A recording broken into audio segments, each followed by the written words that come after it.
Peace, love, and prosperity to all of humanity on planet Earth. This is Abdul Smith Berry with AMPAG, Alodia Moors, Parade Monte, Georgia, which means free Moorish states before the chartered colony known as Georgia. Um, Last class we left off. What did we talk on the last class? We were talking about what was the last class about? Nationality. There you go. What is nationality? What is nationality? Thank you. So y'all paying attention, y'all watching. But I had a brain fart because I knew that to be the case, obviously. But we identified what our nationality is, but more not even so much what our nationality is. That was established in the other video, speaking about us not being Americans. What is nationality was dealing with your national standing. You know, Moors love to say that we're nationals, Moorish American nationals, and things of that nature. But we identify what a national is. It's someone who falls under the protection of another state. So if you don't fall under the protection of another state, then you're not a national. I mean, it's just that simple. And what makes you a subject, right? A Moorish subject or Moroccan subject and protege, is because you or we were, or some of us still are, naturalized in or protected by a foreign country with treaty relations with the Moorish Empire. It's that simple. So how do you uh, uh, correct your status and become a true national? Well, you have to do what Article 15 of the Treaty of Madrid says, right? Which is to choose between the entire submission to the laws of the empire. At the time, you could go back to the government of the empire, the Moxen. This was in 1880. It wasn't vacated until 1956, right? So, but we're not coming to this knowledge until 2023. So at this point, there is no empire in existence or in operation, and there is no government that you can consent to. So the only thing else left is for you to establish the government, and that's what we've been doing across Morocco. We're filling up the map, and I'm proud to say that Area State Republic, who is reclaiming the California Trust Territory, they're coming online pretty soon. So is the brothers out of New York. And we're talking to two others, Arkansas and North Carolina, and they're very serious as well. So these are four new trust territories, non-self-governing trust territories that's now becoming self-governing, right? Which would then eventually become part of the Wazir Regional Council, and we're just beefing up the Wazir Regional Council. We've got the social media presence set up. We're just cleaning it up and hooking it up and doing things with it, and soon it'll be fully operational. Thanks to the good brother Jazz Walker Ill of AMPAG. He established and would be managing the social media presence for the Wazir Regional Council. But so nationality deals with nation. It deals with, so all those words that we were talking about, national, nationality, nationalization, it all finds its root word in the word nation, right? And a nation is, according to the Black's Law Dictionary, is a group of people who come together to establish or form an organized dual society, which is a state government. It's politics, right? It's dealing with politics. Your three branches of government. That's an organized dual society, and everything that comes along with it. But we started off that discussion talking about how Moorish Americans talk about nationality is an order of the day, and that Prophet Noble Ali said that we must proclaim or declare our nationality. So we cleared up what proclaim and declare means. So a proclamation and a declaration is not a status change, right? You're just verbally or in written form letting people know who you are, but it's not a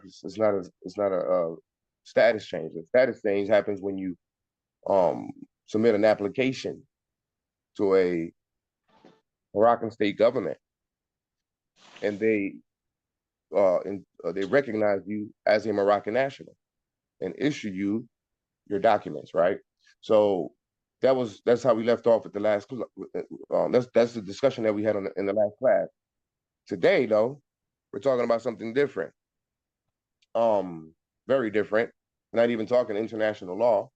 I felt it was necessary to discuss this issue that we're getting ready to discuss because it has caused a lot of confusion, and we have to identify where the confusion lies, right? And the root cause of it, if you plan on cleaning it up. And it's caused a lot of the confusion that's been brought about from this schism is based in the speedy Americanization, thorough and speedy Americanization of former Moors, which is like the good brother Jay Bey would say, genocide. If y'all saw class 93, it's very interesting. I never put it that way. I never thought of it as genocide coming from our own people. Denationalization. We're being denationalized. We're being further colonized in the Moorish movement when we come into the Moorish movement. We're being put in a certain mindset that deludes to slavery. And Prophet Noble Ali said to let go of things that delude to slavery, right? But Moors have a problem with that because we continue clinging on to principles that delude to slavery. And furthermore, Prophet Noble Ali said not to worship him. Don't worship me, study, carry on the laws. So in this movement, we often hear, for the most part, the prophet said, if the prophet didn't say it, then it's not right. And if the prophet didn't do it, it's not right. And it's in the spirit of worship and not scholarship. Almost as if the Moorish Temple of America and Prophet Noble Drew Ali is the end all be all, which it may have been if things were kept in its pristine condition. Where would we have been by now? But the problem is it wasn't kept in its pristine condition. That's what we're talking about today. So we'll be going over a brief history. Keep in mind, what you're looking at here is Wikipedia, right? And I know people have concerns with the research done with Wikipedia, but I found another resource. Where is it? Right here. That says the exact same thing from the Clock of Destiny website, right? And it talks basically, basically says the same thing, right? So it is being confirmed by our Moorish teachers, right? Specifically the Clock of Destiny teachers. So let's touch on some brief history as it relates to the Moorish Temple of America and the schism that took place in the movement after the prophet was assassinated. So if I were to begin with this reading,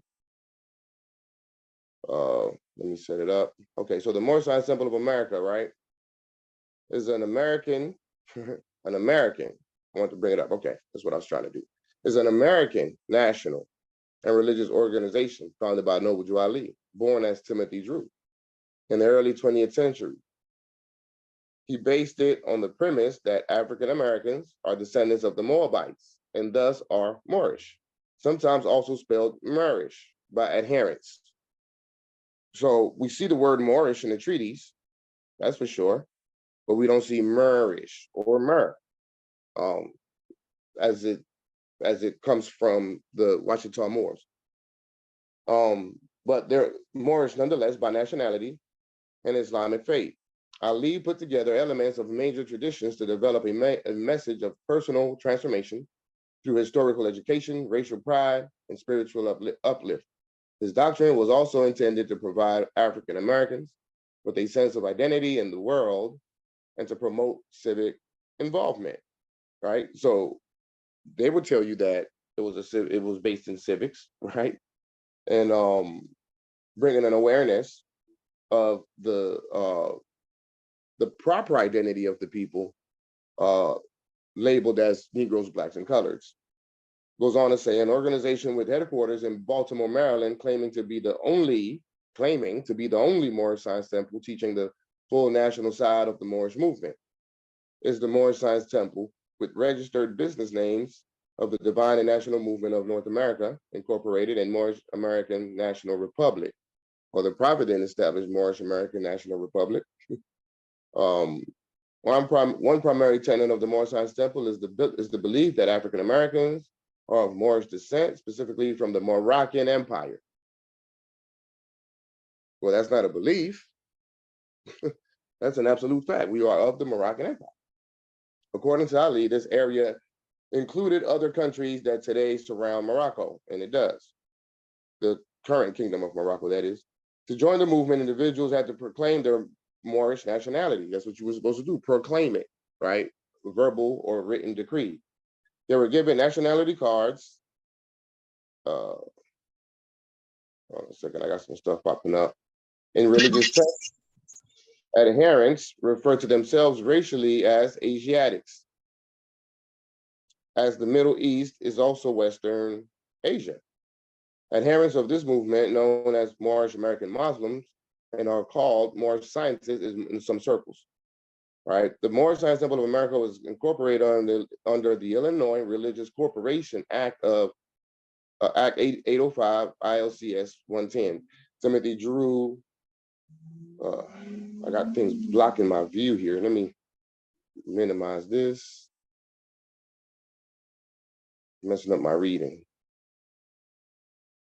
Okay, Timothy Drew, known to his members as Prophet Noble Drew Ali, founded the Moorish Science Temple of America in 1913 in Newark, New Jersey, a booming industrial city. After some difficulties, Ali moved to Chicago, establishing a center there, as well as temples in other major cities. The movement expanded rapidly during the late 1920s. The quick expansion of the Moorish Science Temple arose in large part from the search for identity and context among Black Americans, right? At the time of the Great Migration to northern and Midwestern cities, as they were becoming an urbanized people. So it was established in 1913, right? We all know that. And by the way, everything that I just read thus far, Moors already know that. This is not like, this is redundant, but we're just going through the basic history of it, and who Noble Drew Ali is and what took place. But it took place, so it happened in 1913. It was founded in 1913, the Moorish Science Temple of America. Can somebody on the line, and I think Ross Bey could answer this, what took place specifically in 1913? Not 1912, not 1906. 1912 and 1906 are key dates in the history. And he was around during those times, during those two dates. But he established the Moorish Science Temple of America in 1913, while something else was taking place in 1913. Islam, brother. Is that the Federal Reserve being established or Social Security? That's one of the two things that took place. What was the other thing that took place? This was where they created the mortgages and deeds, and this is where they, got rid of the allodial lands or titles to the lands of the Aboriginal people. That's based in the Federal Reserve Act, right? I'll give you a hint because you know Ross Bey. He went to. What was that? The convention he went to reestablish the Moors. Oh no, that convention was later on in 1928. Yeah. Okay. But something took place on an international level is what I'm trying to say. Oh, 1913. Islam, was it the Vatican registering their organization to the same place in Cook County as the Prophet? It was the. Well, I'm not referring to that, and I'm not sure about that. I've heard that, but I've never seen any documented evidence of that. What took place in 1913 is the French Protectorate correspondence. And the Treaty of Fez, 1912. That's the other date between, that's what I meant when I said 1906 and 1912. Those are the two other dates. But after 1912, which was the Treaty of Fez, right, where the French Republic took back control of the empire, in 1913, they began correspondence with the United States. And the flag. Right. Well, yeah, they also established the protectorate flag. I wonder if you guys seen the protectorate flag. Let me pull that up. Yeah, it's actually the French flag in the left-hand corner of the Moroccan Right. red with the green back. It's called the ensign. Right. French protectorate. Right. Flag. It's called the merchant ensign. Maritime, yeah. That's it right there. See at the bottom here, it says French protectorate in Morocco. That's deep. That's that flag was actually flying around here between those years, 1912 and 1956. Those were the years of the French protectorate. Correct. So the Sultan gave the authority to govern Morocco on his behalf during that period, that's why it's called the French protectorate in Morocco. It was established to protect the empire, its economy, and its peoples. And so, being that France was given that power and authority over the empire, keeping in mind that means the world, one of the main foreign powers in Morocco, on this side, Northwest Morocco, was the United States. So France engaged in correspondence with the United States. One of these days, I think probably next week will be germane. We'll be going over the French protectorate document. I'll give you a brief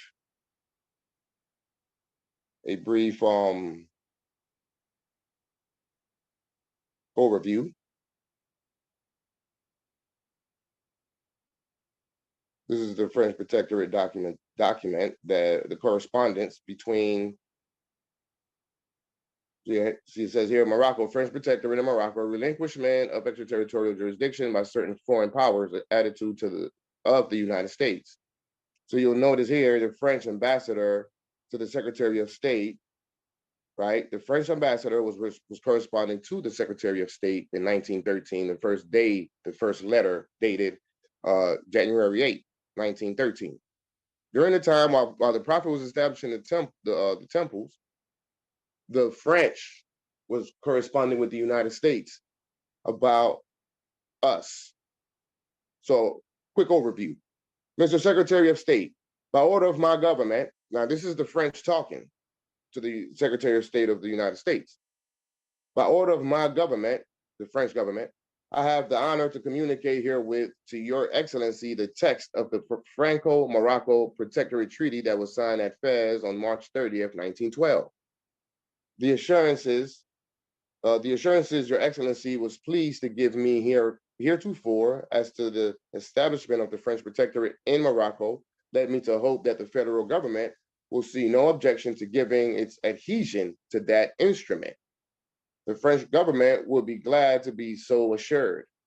Your Excellency will note that under Article 6 of the aforesaid treaty, right, that's the Treaty of Fez, the diplomatic and consular officers of France will be in charge of the representation and protection of Moroccan subjects and interests abroad. So this is the French telling the United States that the Sultanate gave them the authority over the interests of Morocco abroad, as well as the protections of the Moroccan subjects. The people, what people? Black people, Negroes, blacks, colors, Africans, Americans, Moorish Americans. A limitation, however, was put upon the provisions by the Franco-Spanish Treaty of November 27, last of which I had the honor to communicate to the Department of State on the 29th day of the same month. Article 23 of that treaty provides that the Moroccan subjects belonging in the zone of Spanish influence shall be placed abroad under the protection of the diplomatic and consular officers of Spain. That's just a quick preview. We'll be going over that document, but you'll see, so you'll see now the Secretary of State to the French ambassador. So now the Secretary of State responds back to the French ambassador. And it goes on back and forth for I think 2 years. And we'll discuss that when the time comes, I think perhaps maybe next Sunday. Back to the reading. So that's the French Protectorate flag. But during the time of the Prophet establishing the Moorish Temple of America, you had the French Protectorate. So now, what else took place? So he was born in 1886. The Treaty of Madrid came out in 1880. Then the Act of Algeciras comes out in 1906. Then the Treaty of Fez comes out in 1912. The Treaty of Fez comes out in 1912 because the mandates and the ruling from the Act of Algeciras upon the Moors was not exercised, meaning that we acquiesced. The ruling was for us to decolonize Morocco through the Act of Algeciras. But we were too busy sleeping, marching and praying, being led astray by sold out teachers. And we're touching on that right now. And so since we acquiesced and didn't introduce the reforms necessary for the protections of the Empire of Morocco and the security, which was the 6 principles. Can anyone tell me the 6 principles that the 6 principles from which we were supposed to institute these reforms? That's in the Treaty of Peace, the Treaty of Fez, chapter or Article 1. Can anyone tell me? At least give me 3 of them. This is important for you all to know. If we're talking about treaties and history, law and history go together. So and it's our mandate to do. So if it's our mandate and our obligation, then we really need to know it. We should have it memorized.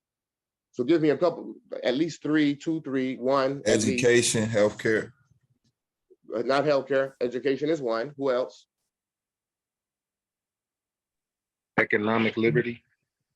Economic is 1. There's another one. Who else? Military. Mm-hmm.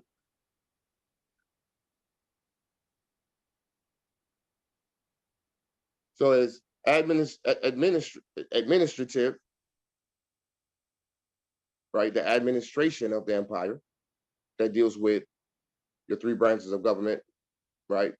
Governmental operations, paperwork, right? Legislation and such. Well, not even really legislation. Well, you could say that.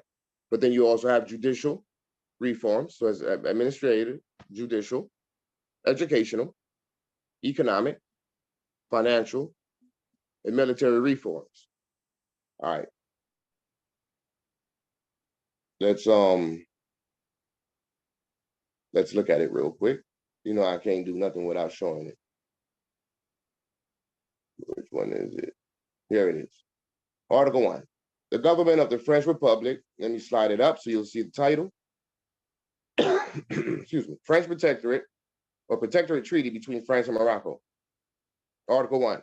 The government of the French Republic and His Majesty the Sultan have agreed to establish in Morocco a new regime comprising the administrative, judicial, educational, economic, financial, and military reforms which the French government may see fit to introduce within the Moroccan territory, as they see fit. As they see fit. But it was supposed to be done by us as we see fit. But we acquiesced. We didn't adhere to it. Where am I getting that from?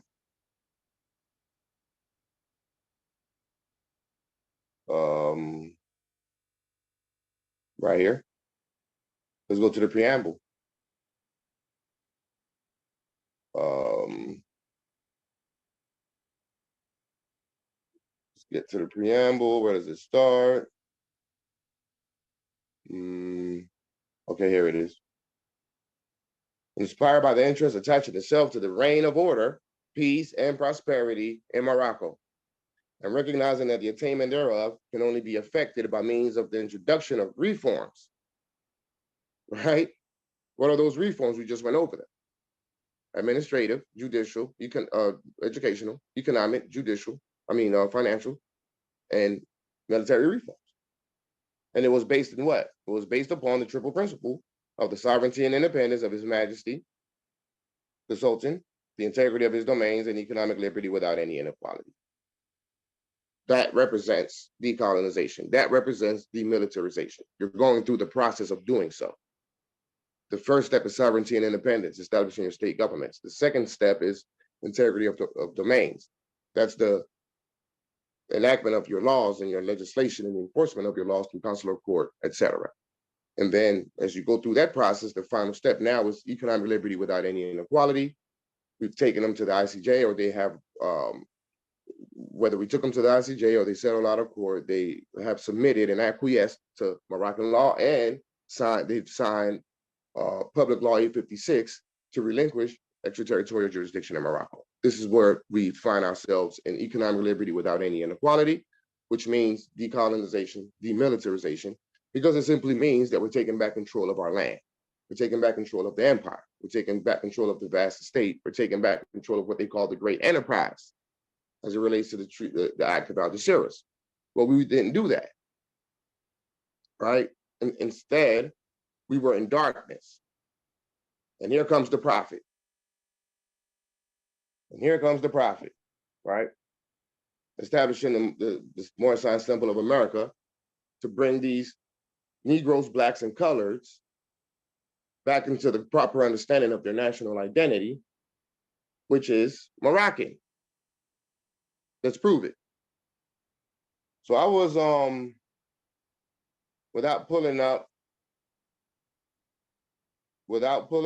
the actual document, which is the 101s, let's just go to RB Bey.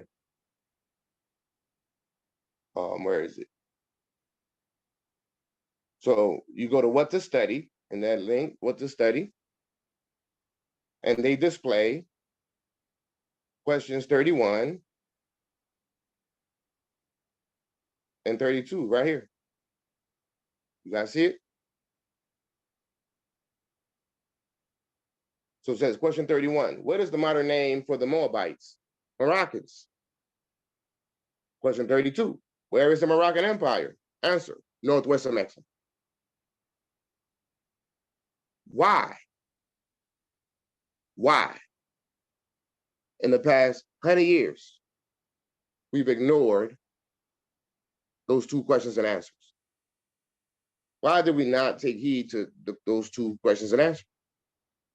They're linked to the Circle 7, chapter 47. The Moabites are the true founders and possessors of the present Moroccan Empire. Let's look it up. Chapter, you see, I've already looked it up. Chapter 47, Holy Quran. Well, I have one, but I can't put it on the screen, right? So let's put it on the screen. What happened here? Okay, let's go here. Nah, that's the Holy Quran. Chapter 47. Oh, there we go. RB Bey Publications. Excellent resource for education on Moorish culture and history. Not so much so for status correction. All right. So it goes. I don't want to read the whole thing. I'm going to go straight to it.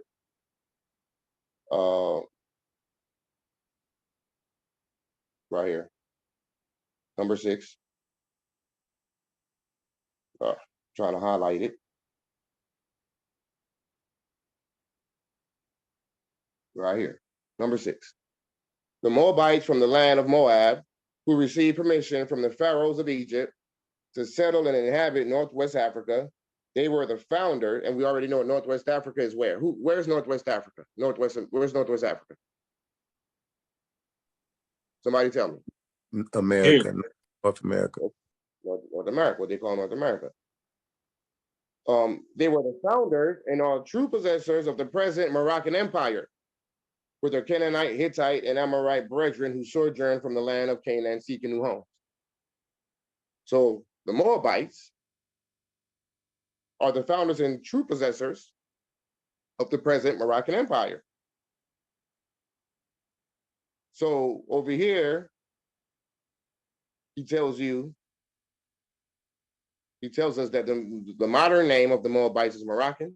Then he tells you that the Moroccan Empire is in the north, is in northwestern Mexico.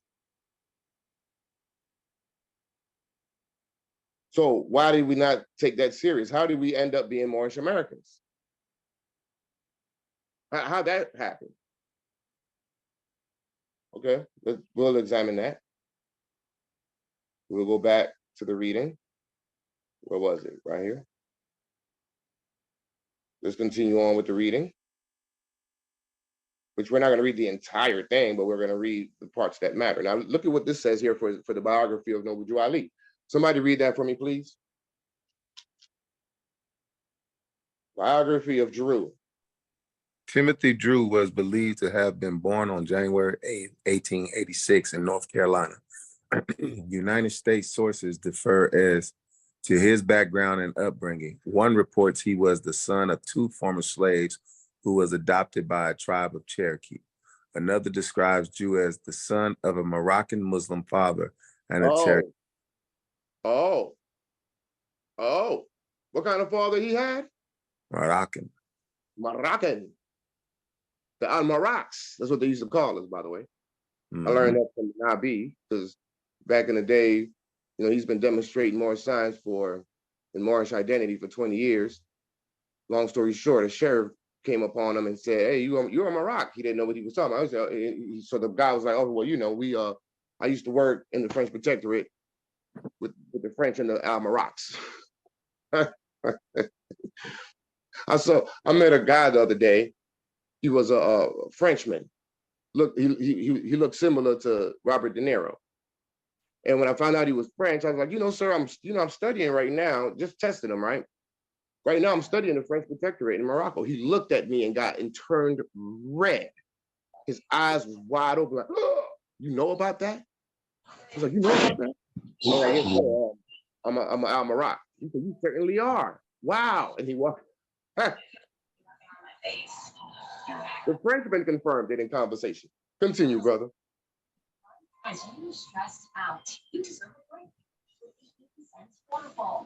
Continue, brother.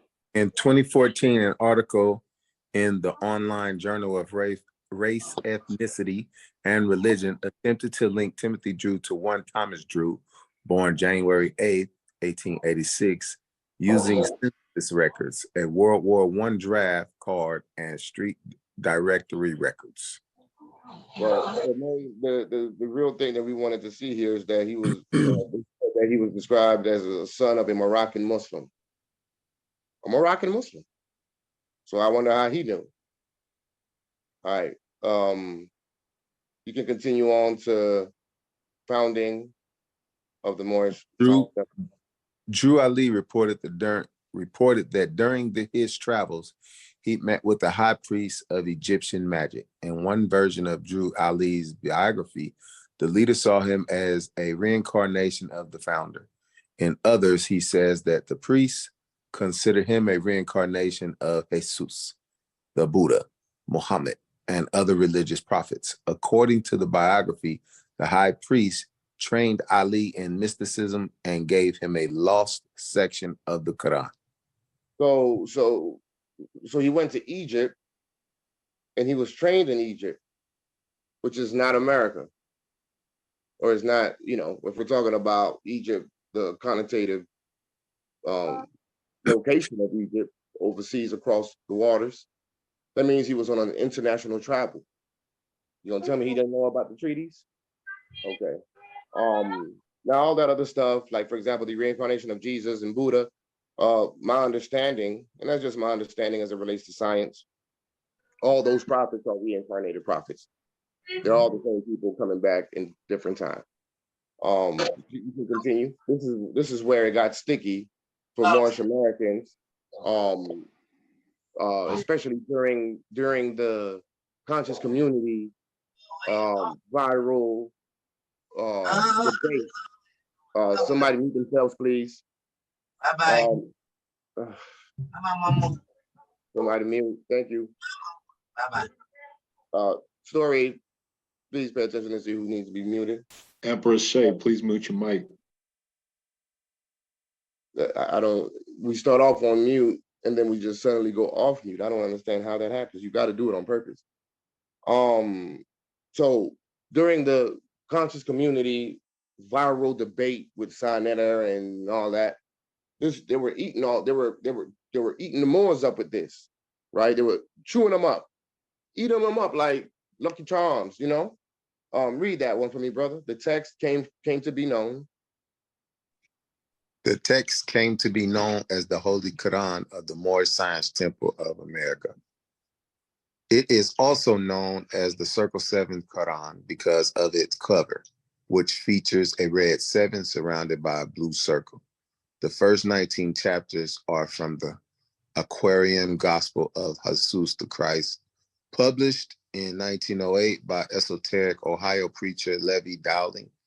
In the Aquarium Gospel, Dowling described Jesus' supposed travels in India, Egypt, and Palestine during the years of his life, which are not accounted for by the New Testament.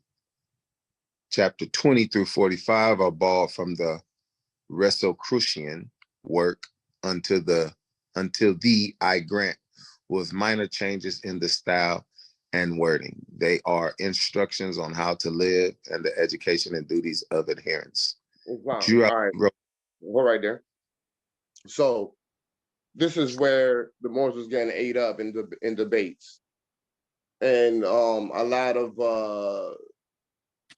negativity surrounded the prophet, saying that he plagiarized the Aquarian Gospel of Jesus Christ. Right. Keeping in mind that the prophet is not the author of the Circle 7 Quran, he specifically says that it was divinely prepared by Noble Drew Ali. And it's a compilation of books, but the lost section of the Quran, right? So the Sufi mystics, right, of Egypt or whatever, gave Noble Drew Ali the lost section of the Quran, which he turned into the Circle 7 Quran. And suddenly, somehow, it became plagiarized by the Aquarian Gospel of Jesus. That's ridiculous, right?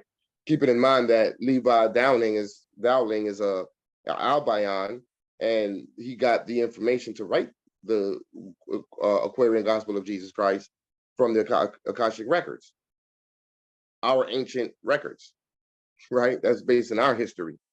So if anyone is a plagiarizer here is is Levi Dowling. But he took our science, our history, and our culture and created that book out of it. And the prophet took it and rewrote it back to the original format that it was in. So when you look at the difference in the two, in areas, it was Christianized, right? The Aquarian Gospel of Jesus is a Christianized version of what the real truth is, right? So instead of Allah, it would say God, or it would say Jesus and things like that. So in the Circle 7, it was properly, it was corrected, right, into its proper format as it relates to us as an ancient people, because it all belongs to us, not the Albayan Levi Dowling. So that's the real truth and breakdown behind that whole idea that the prophet plagiarized the book. He didn't. All right, so let's go into the history. Not the history. Internal split and murder, the death of Ali, and the succession and schism. That's where we really need to be. I'll read the internal split and murder. In early 1929, following a conflict over funds, right, Kirkman Bey, the business manager of Chicago Temple No. 1, split from the Moorish Science Temple of America. He declared himself Grand Sheik. He declared himself the Grand Sheik, right, and took a number of members with him. On March 15, Green Bey was stabbed to death at the Unity Hall of the Moorish Science Temple on Indiana Avenue in Chicago. Drew Ali was out of town at the time, as he was dealing with former Supreme Grand Governor Lomax Bey, Professor Azzeldine Mohammed, who had supported Green Bey's attempted coup. When Drew Ali returned to Chicago, the police arrested him and other members of the community on suspicion of having instigated the killing. No indictment was sworn for Drew Ali at that time. So you see, this is where it starts going down, spiraling out of control, right? The death of Drew Ali, shortly after the release by the police, Drew Ali died at age 43 at his home in Chicago on July 20th, 1929. Although the exact circumstances of his death are unknown, it's always unknown, right? Every time one of our so-called leaders or whatever gets murdered, the cause of death is always unknown. The certificate of death stated that Noble Drew Ali died from tuberculosis, bronchopneumonia. Despite the official report, many of his followers speculated that his death was caused by injuries from the police or from other members of the faith, meaning other Moors. I tend to view the truth to be the latter. And it's just not necessarily based in opinion, it's based in what the general consensus is across the board in the Moorish movement. We all know that it was Moors who murdered Prophet Noble Drew Ali. Obviously by orders, right? But it was still Moors who did it, same as Malcolm X, etc. One Moor told the Chicago Defender the Prophet was not ill. His work was done and he laid his head upon the lap of one of his followers and passed out. So now here we go into the schism, the succession and the schism. The death of Drew Ali brought out a number of candidates to succeed him. Let's get into some names now. Brother Edward Mealy Ill stated that he had been declared Drew Ali's successor by Drew Ali himself. Okay, fair enough. So if you say so. In August, within a month, not even a year, not 5 years, not 10 years, within a month of Drew Ali's death, John Givens Ill, Drew Ali's chauffeur, declared that he was Drew Ali reincarnated. A month later, you know, reincarnation usually happens through the youth, right? You come through the womb as a reincarnated person. You don't just, the spirit of a man don't just jump in your body. What? But that's what he said he was. Brother White, that was Brother.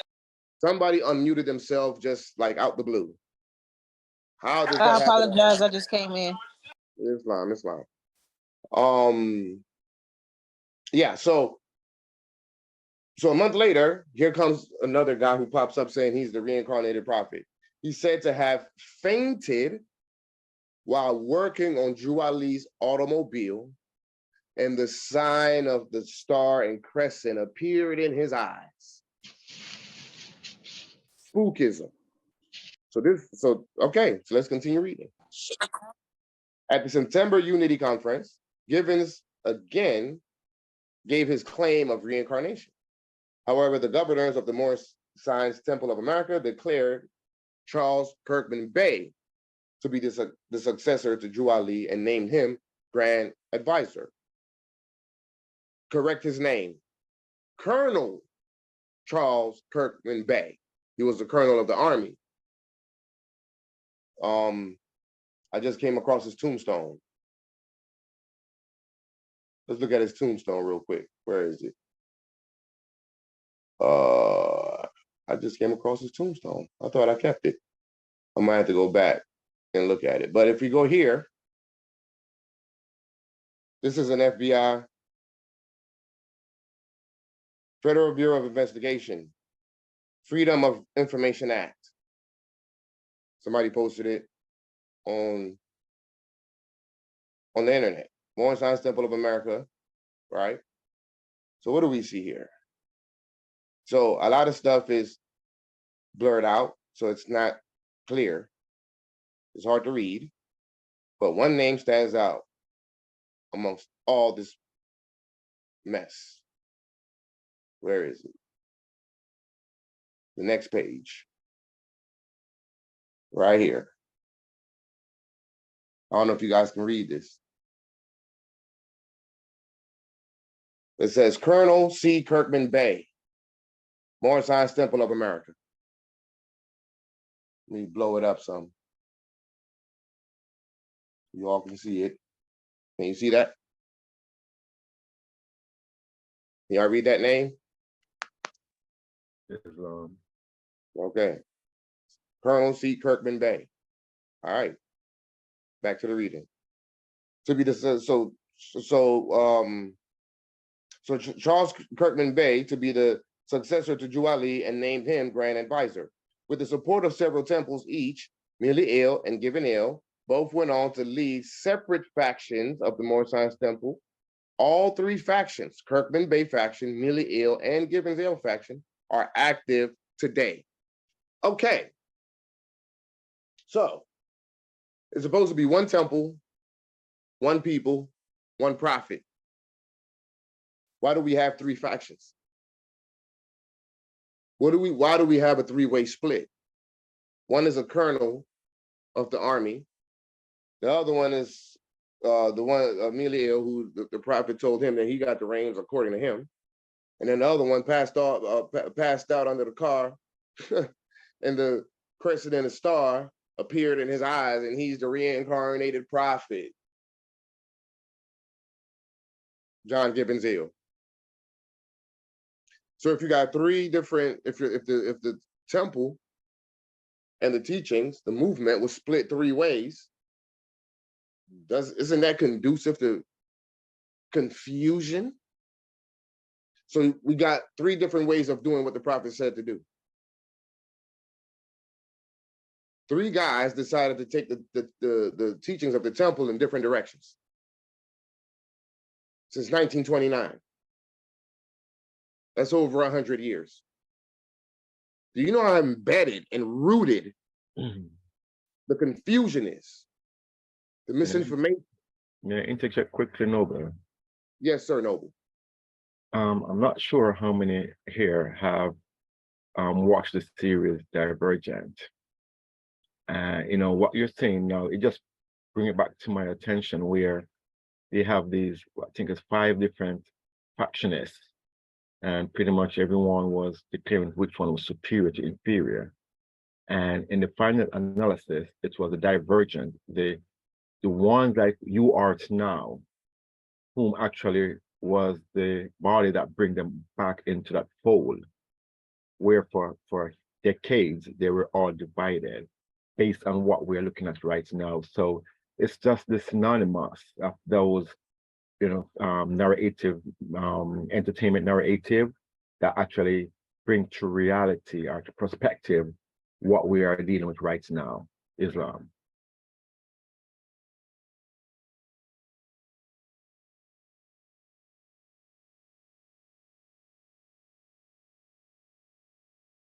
Brother, you might be muted. We're not hearing you. Oh, I'm sorry.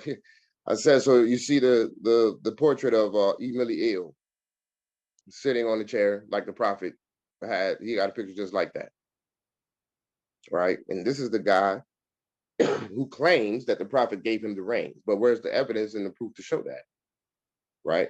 It should have been a succession, right? Some sort of documentation that shows who was supposed to take over through from the hands of the prophet. Like the prophet should have signed some sort of document that's passing on, you know, the reins to whoever. That's never been displayed or showed to anyone. So you got the movement went in 3 different directions, but I'm not finished. There's more to this. On September 25th, 1929, Kirkman Bey's wife reported to the Chicago police his apparent kidnapping by one Ira Johnson, accompanied by 2 more Science members. The police visited the home of Johnson when they were met by gunfire. The attack escalated into a shootout that spilled into the surrounding neighborhood. In the end, a policeman as well as a member were killed in the gun battle, and a second policeman later died of his wounds. The police took 60 people into police custody, and it reported 1,000 police officers patrolled the Chicago South Side that evening. Johnson and 2 others were later convicted of murder. Kirkman Bey went on to serve as Grand Advisor of one of the most important factions until 1959, when the reins were given to F. Nelson Bey. So Colonel C. Kirkman Bey, Charles Kirkman Bey, went on to become the Grand Advisor of one of the most important factions. the colonel, United States Army colonel, who was recruited by J. Edgar Hoover. He went on to become the grand advisor of one of the most important factions. Fast forward today, look at the state and the condition that the Moorish Science Temple of America is in, the Moorish movement, period. Because the colonel was the grand advisor of the most important faction all the way until 1959. It's deep rooted. So when you say the prophet said this, the prophet said that, are you sure the prophet said that? Because we got this problem here as well. Nation of Islam. The community was further split. So it was already split 3 ways within the community. So externally, it was further split when Wallace Fard Muhammad, known within the temple as David Ford Ale, so Fard Muhammad was part of the temple. Just like Elijah Muhammad, his name was Elijah Poole Bey when he was part of the temple. He's from Edenton, Georgia. He's from right here in AMPAG's jurisdiction.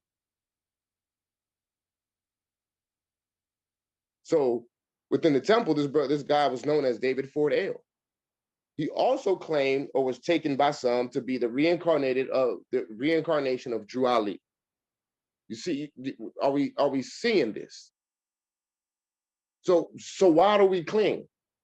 And we know this history. This isn't hidden. Under the Freedom of Act, the FBI has released some information. The Freedom of Information Act, I should say. Moors know this stuff. I'll prove that further. But we're just clinging to, oh, if he didn't say this, if he didn't say that, if he didn't do this, if he didn't do that, then we can't do it. So we've been put in we've been stagnated. We've been kept in stagnation, running in place on a treadmill, chasing our tails. No forward progress. That means that the temple became passive and not active. Active means forward progress. Passive means stagnation. That's why we see what we have today. When his leadership was rejected, so the Moors thought proper to reject his leadership. But why they ain't reject everybody else? Why didn't they reject the other reincarnated? Oh, you can't have 2 reincarnated prophets, huh? I guess the other one made the claim first. And they said, okay, we'll accept you. Some of them did. The other few said, nah, I'm going to go with this other guy because this guy said that the prophet told him that he gets to be the next leader of the movement. And then the other one said, well, I don't like neither one of those two. I'm just going to go with the colonel. It's ridiculous. So, I mean, the prophet's information literature had to have been lost over the years. It's called the Great Sellout. We all know about this. So his leadership was rejected. Ford Ale broke away from the Moorish Science Temple.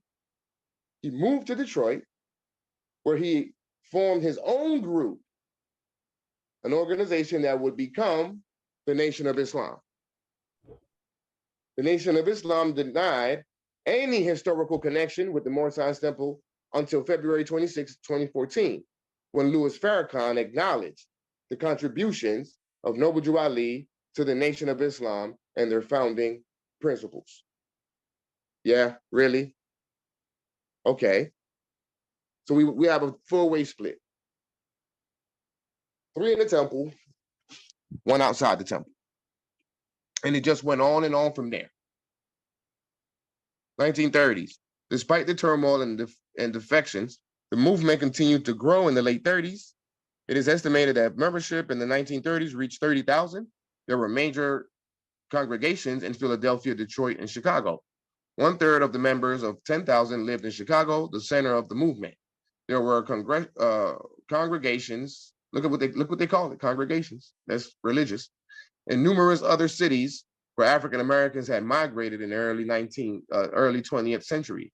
The group published several magazines. One was the Moorish Guide National during the 1930s and 1940s. Continued surveillance by police, and later the FBI caused the Moors to become more withdrawn and critical of the government. And then it goes into the FBI surveillance. And then the El Rukin connection, which is the gang down there in Chicago. And then it went into other, so then it brings you to Moorish sovereign citizens, right? During the 1990s, some former followers of the Moorish Temple of America and the Ouachita Nation formed an offshoot of the sovereign citizen movement, which came to be known as Moorish sovereign citizens.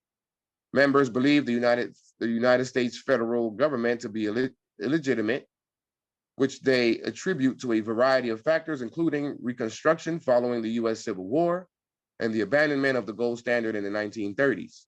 The number of Moorish sovereign citizens is uncertain, but possibly ranges between 3,000 to 6,000 organized, mostly in small groups of several dozen. Moorish sovereign citizens who consider that Black people constitute an elite class within American society are in the paradoxical situation of using an ideology which originated in a white supremacist environment. That's real. That's actually true. We ain't gonna go into the Moorish sovereign citizen thing. We just wanted to touch on the split and identify a few names, right? So we got a few names here. So what are the three factions? Well, you got the Colonel Kirkman Bey faction. You got the Mili El faction, which is the one who says that the prophet gave him the reins, the authority to oversee the temples. And then Gibbon El, who was the chauffeur who was working on a car, and then he passed out, and then you know, the crescent and the star appeared in his eyes, and then that was his reincarnation, and the prophet came inside of me, and I'm the prophet. We follow. This is what we follow. I was watching a Tarhak Bey debate with another brother. The brother proudly said it. He said, Tarhak asked him, what lineage are you from? He said, I'm from the John Gibbons ill faction. It's like, okay, you from the guy with the crescent and the star in his eyes faction. The reincarnated faction. But the simple fact that Tarhak had to ask that, what lineage are you from? Totally wrong. Just that in it of itself. Because anyone who's outside the temple, they hear that, they're like, oh, so there's other factions? Oh, I thought it was one temple, one prophet. Anyone that's ignorant to the Moorish movement, who's new to the Moorish movement, would say that. I thought that. I thought it was one temple, one prophet. So in my journey, I'm learning all this stuff. I'm like, oh, so there's a three-way split? Oh, hell no. I'm good. I'll stay away from that, because what happened, it became a cult. Is what it became. So I was going over something here while I was on this page, on this website, I should say. Where is it at? About Noble Drew? Where is it? This website is kind of hard to follow because it's so much. It's like there's so much. It's messy. It's hard to find stuff. Okay, there it is.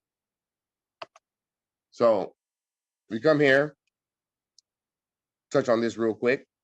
Can you all still hear me clearly? Islam, yes, brother. Addressing misunderstandings of purpose concerning the Prophet Noble Drew Ali, right? The Moorish divine and national movement of the world. I'm not going to go through the whole letter or the whole reading or article, I should say. It was written by Tariq Bey. Excuse me. He goes, I have always found it troubling to see and recognize that many sincere and or seriously interested natural persons have displayed an air of dissolution confusion, or misunderstandings concerning the direction and purpose of the Moorish divine national movement. It must be emphasized to all people who receive Moorish culture class introduction that Noble Drew Ali was a universal prophet. Because Noble Drew Ali is a universal prophet, public airing of his literature and message is directed to the people of North America at large and not just the fallen Moors, his people. The Prophet Noble Drew Ali made a firm and compelling plea to the nation and presented to us the specific grand principle of love, truth, peace, freedom, and justice. Upon making this historically famous plea, the Prophet addressed the people, qualifying their loyalty. This is the specific order in which he, the Prophet, clearly addressed three specific bodies of the people who make up the citizenry and or body politic of North America. 1, all loyal, faithful Moors. 2, members, meaning nationality card holding members of the temple.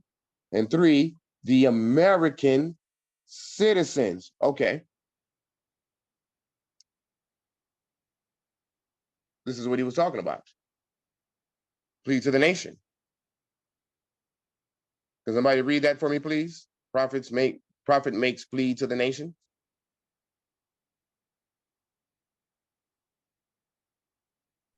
Islam, our divine and national movement stands for the specific grand principles of love, truth, peace, freedom, and justice. And I, the Prophet, applying to all loyal, faithful Moors, members, and the American citizens to help me in my great uplifting acts of uplifting fallen humanity among the Asiatic race and nation. For I have suffered much and severely in the past through misunderstanding of what the movement was dedicated to. It is. So there go the three different groups, the three parties that's being, there goes the three parties that's being identified in this plea. Our divine and national movement stands for the specific grand principles of love, truth, peace, freedom, and justice. And I, the Prophet, applying to all loyal, that looks like a typo, I'm applying to all loyal, faithful Moors, that's one group, Moors in general, members, which are another group of Moors, these will be the temple Moors, and the American citizens. So you all on the line are learning international law, statehood, and the history that surrounds international law and how it came to be, right? And the identity of the different parties involved in the history, right? Now that you guys are learning that, who are the American citizens?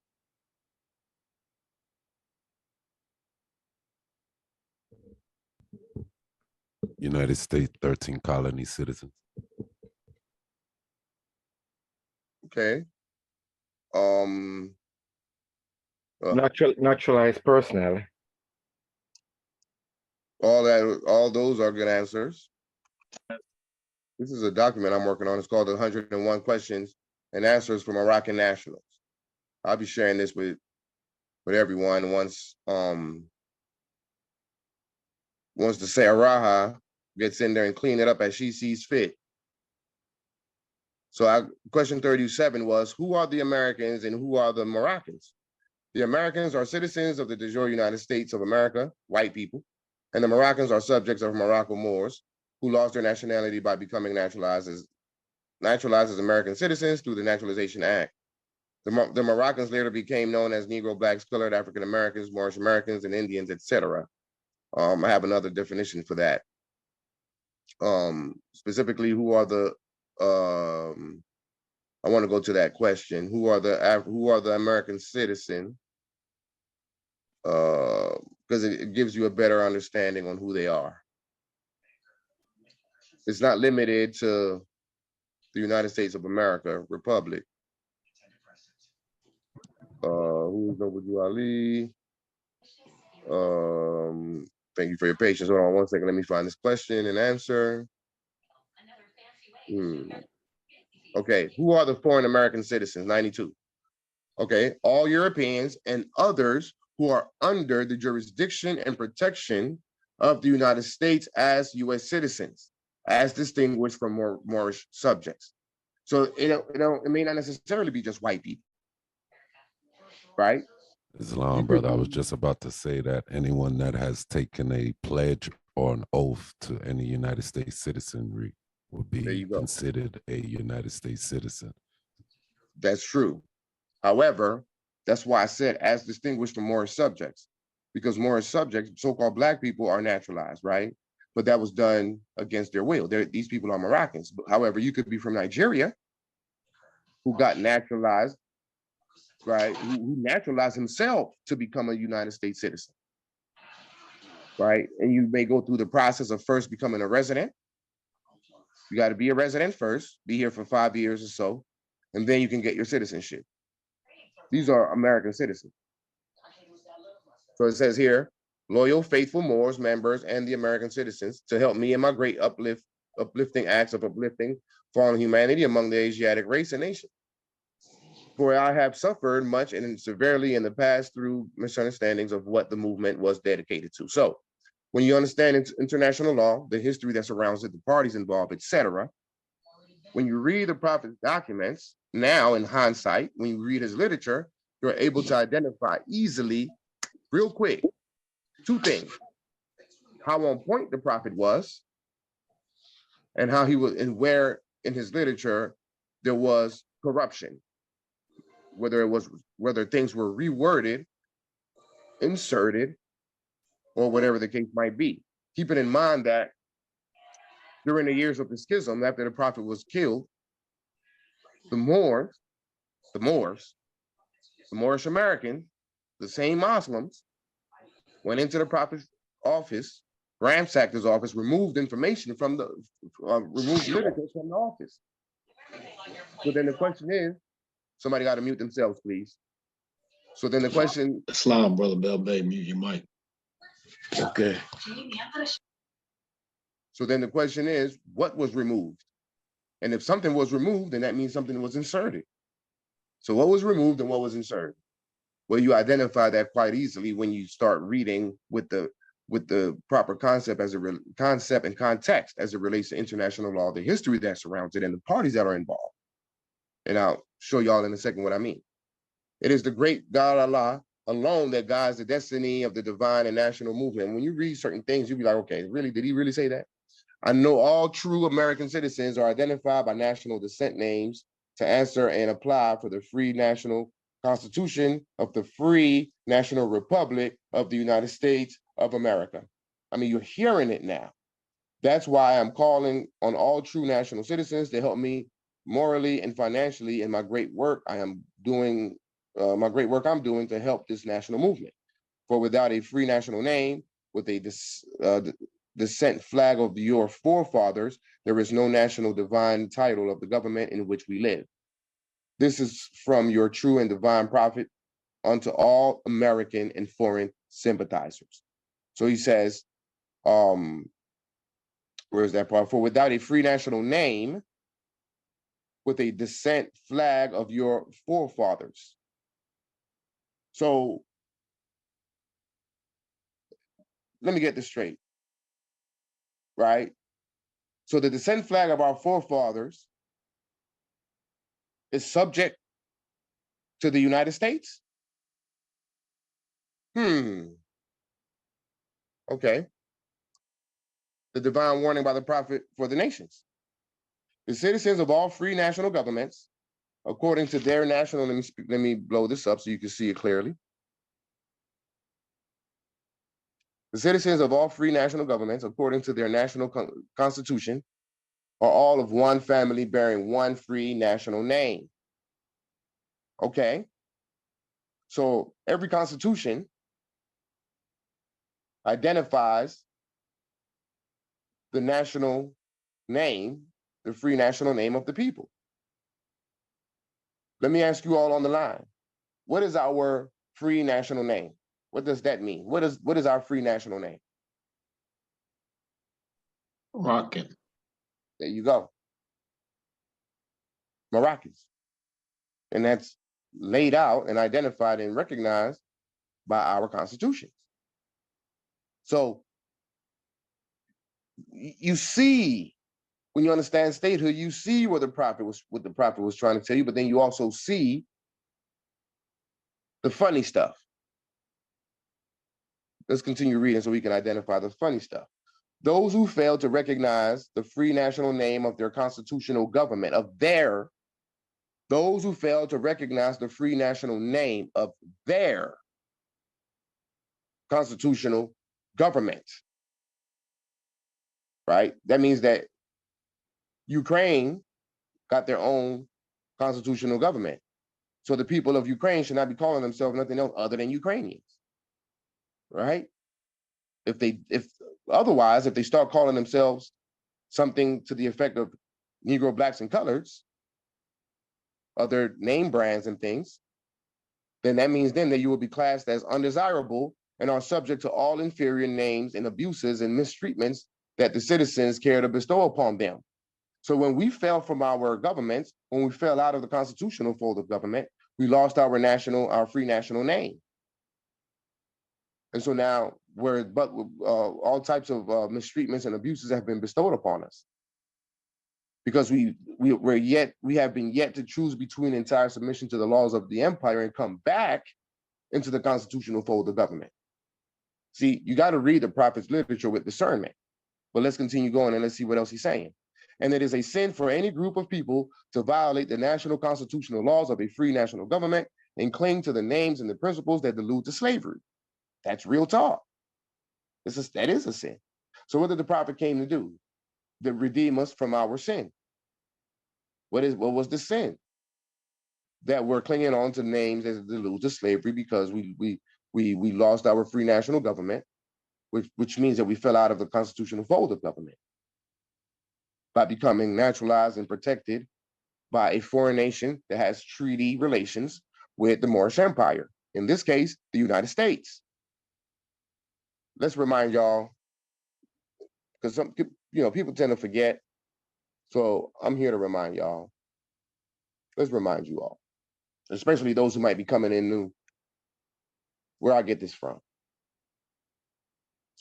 2 and 3. This is the expatriation document, Hoffman Philip. He was in Tangiers during the time of the empire. He was being briefed on the Treaty of Madrid and the Act of Algeciras by the Sultan and the Moxen, the Moorish governments, as a chargé d'affaires, ambassador or whatever, of the United States in Tangiers at the American legation.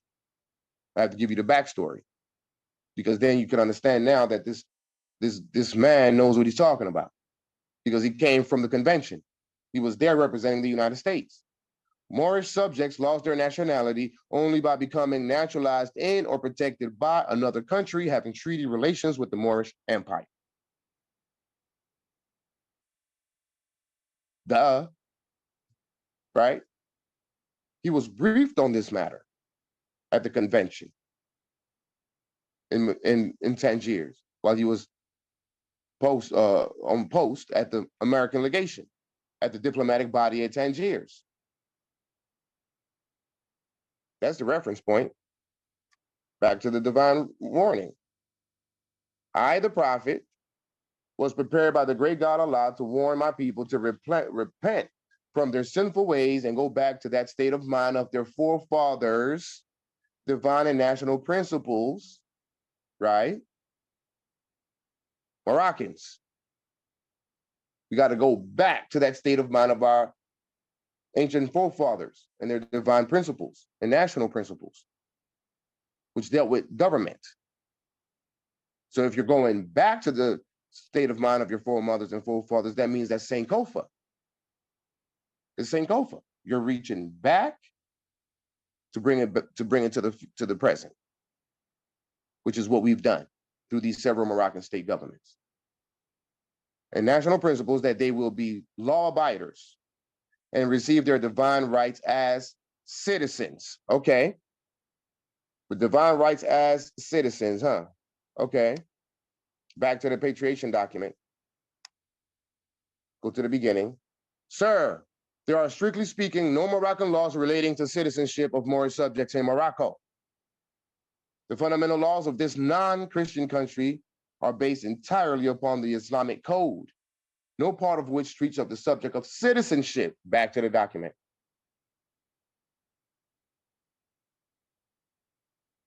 So he says that I, the prophet, was prepared to be by the great God Allah to warn my people to repent from their sinful ways and to go back to the state of mind of their foremothers' divine and national principles, that they will be law-abiders and receive their divine right as citizens. We're not citizens. The term prophet is a government title, subordinate to sultan, which tells you that the prophet was an officer of the empire at the time. Who was the sultan at the time? His name is Abdul Aziz. How do we know that? It's in the cover of the Circle 7 Quran. And it literally says Sultan of Morocco. So he was working for the Sultan of Morocco as an officer of the government. And you're gonna sit here and tell me that the prophet didn't know that we are not citizens? You're gonna sit here and tell me that the prophet didn't know about the Treaty of Madrid and the Act of Algeciras and the Treaty of Fez? The fact that we were acquiescing is the reason why the prophet came. He was sent to wake up the Moors in Morocco, only to put us back into slavery and calling us citizens? Funny stuff. According to the free national constitution that was prepared for all free national beings. So this is where Moors really start to believe that the Constitution of the United States, right, the original Constitution, the original United States of America, Republic, North America, whatever, is ours. That's our Constitution, but it wasn't written for us. And we already know that it was the British Moors who established or helped the Europeans, the Albions, to establish the United States of America. And nowhere in the prophet's literature does he say that we are British. So there's no way and there's no aspect of the United States that belong to us other than a corporation here to do business in Morocco, right? From where, okay, so the United States is a company in Morocco generating taxes and other revenues for Morocco. In exchange, we offer them protections, life, liberty, and property. But they're here to do commerce for us. That's the only way it's ours. Not that we are subjects to it or citizens of it. We are the CEOs and the CFOs of the United States. The United States government pays the Moroccan government for being in Morocco. That's our relationship. That's how we own them. Not our government as if we're supposed to be subjects to that government or citizens of that government and subject to their laws and their civil and criminal jurisdiction. No, they have a separate jurisdiction. They are a dependency state. So when you look at the relationship between the United States International Organization, Municipal Corporation, and the Creek Nation, the Indian country, you're looking at the same thing. The United States is the sovereigns to the Indian nations, but they have their own separate jurisdiction within the United States jurisdiction. Well, both of those, Indian country and United States, are under the jurisdiction of Morocco. Morocco is the ultimate authority. So think of it like this. The United States is Morocco, and Indian country is the United States. Two separate jurisdictions, but the Indian country is under the jurisdiction of the United States, right? Well, the United States and Morocco are two separate jurisdictions, but the United States is under the jurisdiction of Morocco, and they're supposed to be paying us taxes and other revenues for being here. That's the proper concept. Not us being, again, subject to their laws and their jurisdiction. They are to claim their own free national name and religion. There is but one issue for them to be recognized by this government. See, by this government and of the earth, and it comes only through the connection of the Moors Divine National Movement, which is incorporated in this government. So the Moors Divine National Movement is incorporated within the government of the United States and recognized by all other nations of the world. And through it, they and their children can receive their divine rights, right? Unmolested by other citizens, that they can cast a free national ballot at the polls, a free national ballot. That's voting for the president. So that's what this is about. So the Moors Divine National Movement is incorporated within the United States, and we're supposed to be good law-abiding citizens of the United States and vote for their presidents. That's subjugation.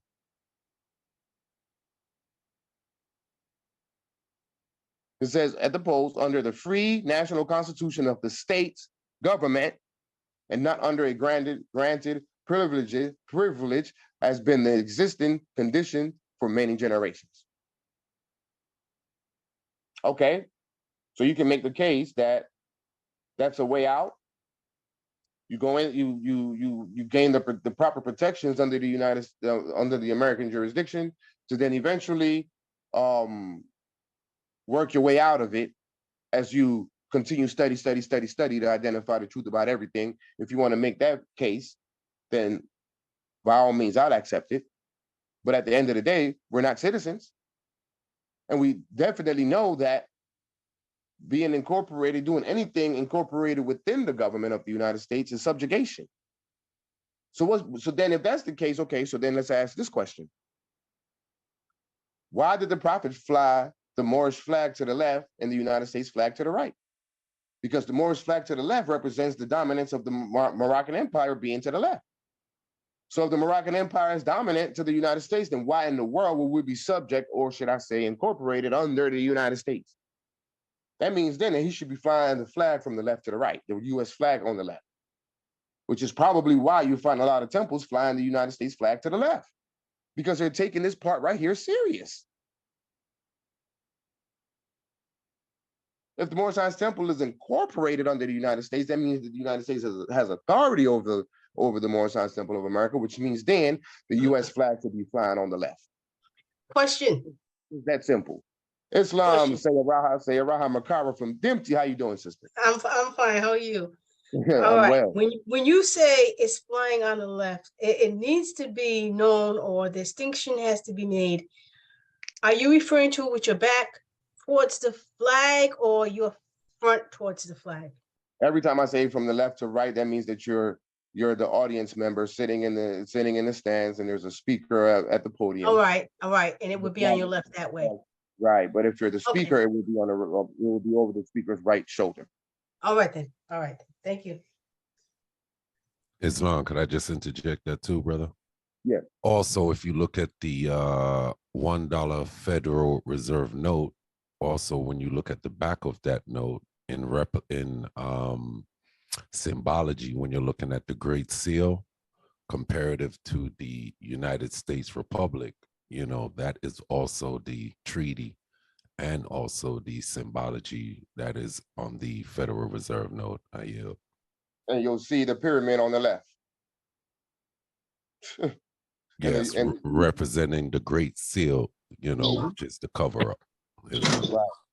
So if you look at that dollar bill, you look at that pyramid, you can see the Moorish flag, the Moroccan flag, and you look at the eagle, you'll see the United States flag. That's the proper order. Yes. And, could you please repeat what you? Oh, I apologize. I thought. Go ahead, sister. Go ahead, sister. Yeah. I just wanted to know. Could you please repeat what you said about the Moorish Science Temple of America? Because I thought you said they were incorporated or unincorporated. I thought they were unincorporated.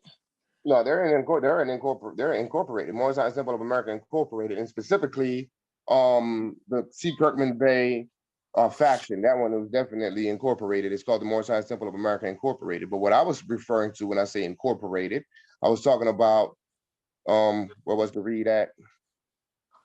They are to claim their own free national name and religion. There is but one issue for them to be recognized by this government and of the earth, and it comes only through the connection of the Moorish Divine National Movement, which is incorporated in this government. That's what I meant by incorporated, not the incorporation like a corporation, but incorporated as being part of the government subjugated under the jurisdiction of the United States. So you're You saying that's understand bad? am I saying that's bad? Yeah, because It's, is that what you're saying? it's called subjugation. You're subjugated under the jurisdiction. So that means then that whatever the United States say, you must do. Yes, that's bad. Okay. That's not, So are you not, trying to tell me that every last one of the more shine symbols of Americas are incorporated under the United States? yeah. Yeah, because I had just recently been dealing with a brother who is from a temple 43 out of California. And I spoke to the grand governor and he explained to me how they temple are not incorporated under the United States. There's no way for them not to be incorporated under the United States, because for them not to be incorporated under the United States, they'll have to be incorporated under a separate jurisdiction. So if he's not they're talking about the 805. They're talking about that when they do it that way, in their minds, they're not under the jurisdiction of the United States. But anything under the state of Illinois, you're under the jurisdiction of the United States or under any state of. Yeah, you're right about the 805. That's correct. You talking about the 508 FBO or No, 805. They got all kinds of 805, 508. It doesn't matter. They're still all under the United States jurisdiction. You got home office rule. You got all this stuff. It's three-way split. It's confusing. But the point, but here's what you got to understand. Here's what you got to understand, and this will make it clear for everybody on the line and anyone listening. Oh my goodness gracious! Every single organization, corporation, whatever, any organ, any entity that exists within the United States is under the jurisdiction of the United States. If it's not under the jurisdiction of the United States, then it would have to be under the jurisdiction of another state. So if someone tells you that something is not incorporated in the United States, then you got to ask them, well, what jurisdiction is it under? All governments, all organizations, agencies, associations, temples, churches, anything of that sort fall under the jurisdiction or the authority of some state. The state is always the ultimate authority wherever you go. Organizations, etc., are subordinate to all states. So if it's not within the United States, then it would be under Canada. If it's not under Canada, then it would be under China. If it's not under China, it's got to be under some state, some jurisdiction, some body of law has to govern any organization. That's the easiest way for you to understand this. You can't have a standalone organization that has its own jurisdiction. If you have your own jurisdiction and your own laws and your own government officials, then you got a state. It's not an organization, it would be a state. Organizations fall under the jurisdiction of governments. Understood? So I will have to hear that again, but thank you. What may I ask, what are we under? What are we under? Who is we? What do you mean by we? Our statehood, what are we? What do we operate? AMPAG and all the other state governments have established their own jurisdiction. Okay. So we have our own constitution and stuff, right? That's correct. Okay, just double checking. Thank you. Establish your jurisdiction based on the dominion section of the Constitution, which spells out your uti positives jurisdiction, your longitude, latitude of the borders that you're reclaiming. Okay, I'll continue. Unless there's another question. And your sovereign economic system, you can't be dependent on another economic system and then calling yourself sovereign. Exactly, you just can't do that. That's asinine, and that's what Moorish Americans have been doing in the courts, Pacific Moors. You have no jurisdiction over me. Okay, well then what jurisdiction do you fall under? Okay, go to jail. You who doubt whether I, the prophet, and my principles are right for the redemption of my people, go to those that know law in the city hall and among the officials in your government, right? So you go to the city hall and among the officials of your government. What government? What government? So if you're saying that we're incorporated under the United States, then that means that you're saying that your government is the United States. Trick bag. That's a trick bag. See, Funny stuff. And ask them under an intelligent tone, and they will be glad to render you a favorable reply, for they are glad to see me bring you out of darkness into light. Money doesn't make the man, it's the free national standards and power that makes a man and a nation. The wealth of all national governments, gold and silver, and commerce belong to the citizens alone, and without your national citizenship by name and principles, you have no true wealth. We're not citizens. And I am hereby calling on all true citizens that stand for a free government, national free government, and the enforcement of the Constitution. This is where they get enforce the Constitution, enforce the Constitution, enforce the Constitution. This is where they get this stuff from. It's a divine warning. The divine warning has been corrupted and has got the Moors doing asinine stuff. This is where they get enforce the Constitution from. You don't enforce the Constitution like that. You enforce the Constitution. Your Constitution forces them to enforce the Constitution based on the principles that's in their Constitution as it relates to foreign relations. So, for example, Article 6, it tells you that treaties are the supreme law of the land, but people confuse that. It's saying that's saying that constitutions are the supreme law of the land. No, Constitution, laws, and all the treaties made thereafter are the treaty of the land, are the supreme laws of the land. Why is the Constitution the supreme law of the land? Because it's supreme to the citizens. Individuals cannot invoke treaty rights. Individuals don't have treaty rights. Individuals have constitutional rights. So the supreme law of the land for the citizens is the Constitution, yes, and the laws that comes from the Constitution and that the state established through their legislation. Yes, that would be the supreme law of the land for the citizens. But if you have a separate jurisdiction, as we do, and I don't fall under your Constitution, then what becomes the supreme law of the land? Treaties. The treaty is supreme law of the land when you're dealing with state-on-state disputes. So if we have our separate state and they have their separate state, that means that I'm not under their jurisdiction and they're not under our jurisdiction, right? So then what comes next? Treaties. So your Constitution can enforce their Constitution because, first of all, your Constitution is supreme to theirs, but you can enforce their Constitution with your Constitution by letting them know and reminding them of Article 6 that treaty is the supreme law of the land. Moors do that as individuals. They'll tell the judges, well, treaty article, they try to invoke Article 6, treaty is the supreme law of the land, but you're an individual trying to invoke a treaty. You can't do that. Treaties are between states. Okay, in case we forget, or if we need references. Where is it? Right here. Look at that, it's already highlighted. Imagine that. What does that say? Article 1, okay? What is this? Vienna Convention on the Law of Treaties, 1969. Article 1, before you go any further into the read. Article 1, scope of the present convention. The present convention applies to treaties between states, period. That's the reference point. It can only be invoked by treaties. I mean, only countries or states can invoke treaties, not individuals. All right, so it goes on to say, and the enforcement of the Constitution to help me in my great missionary work, because I need all support from all true American citizens of the United States of America. You see what I'm saying? So he's calling on the true American citizens of the United States of America. See, that's correct. But then he turns around and he calls us American citizens. Well, which one is it, Prophet?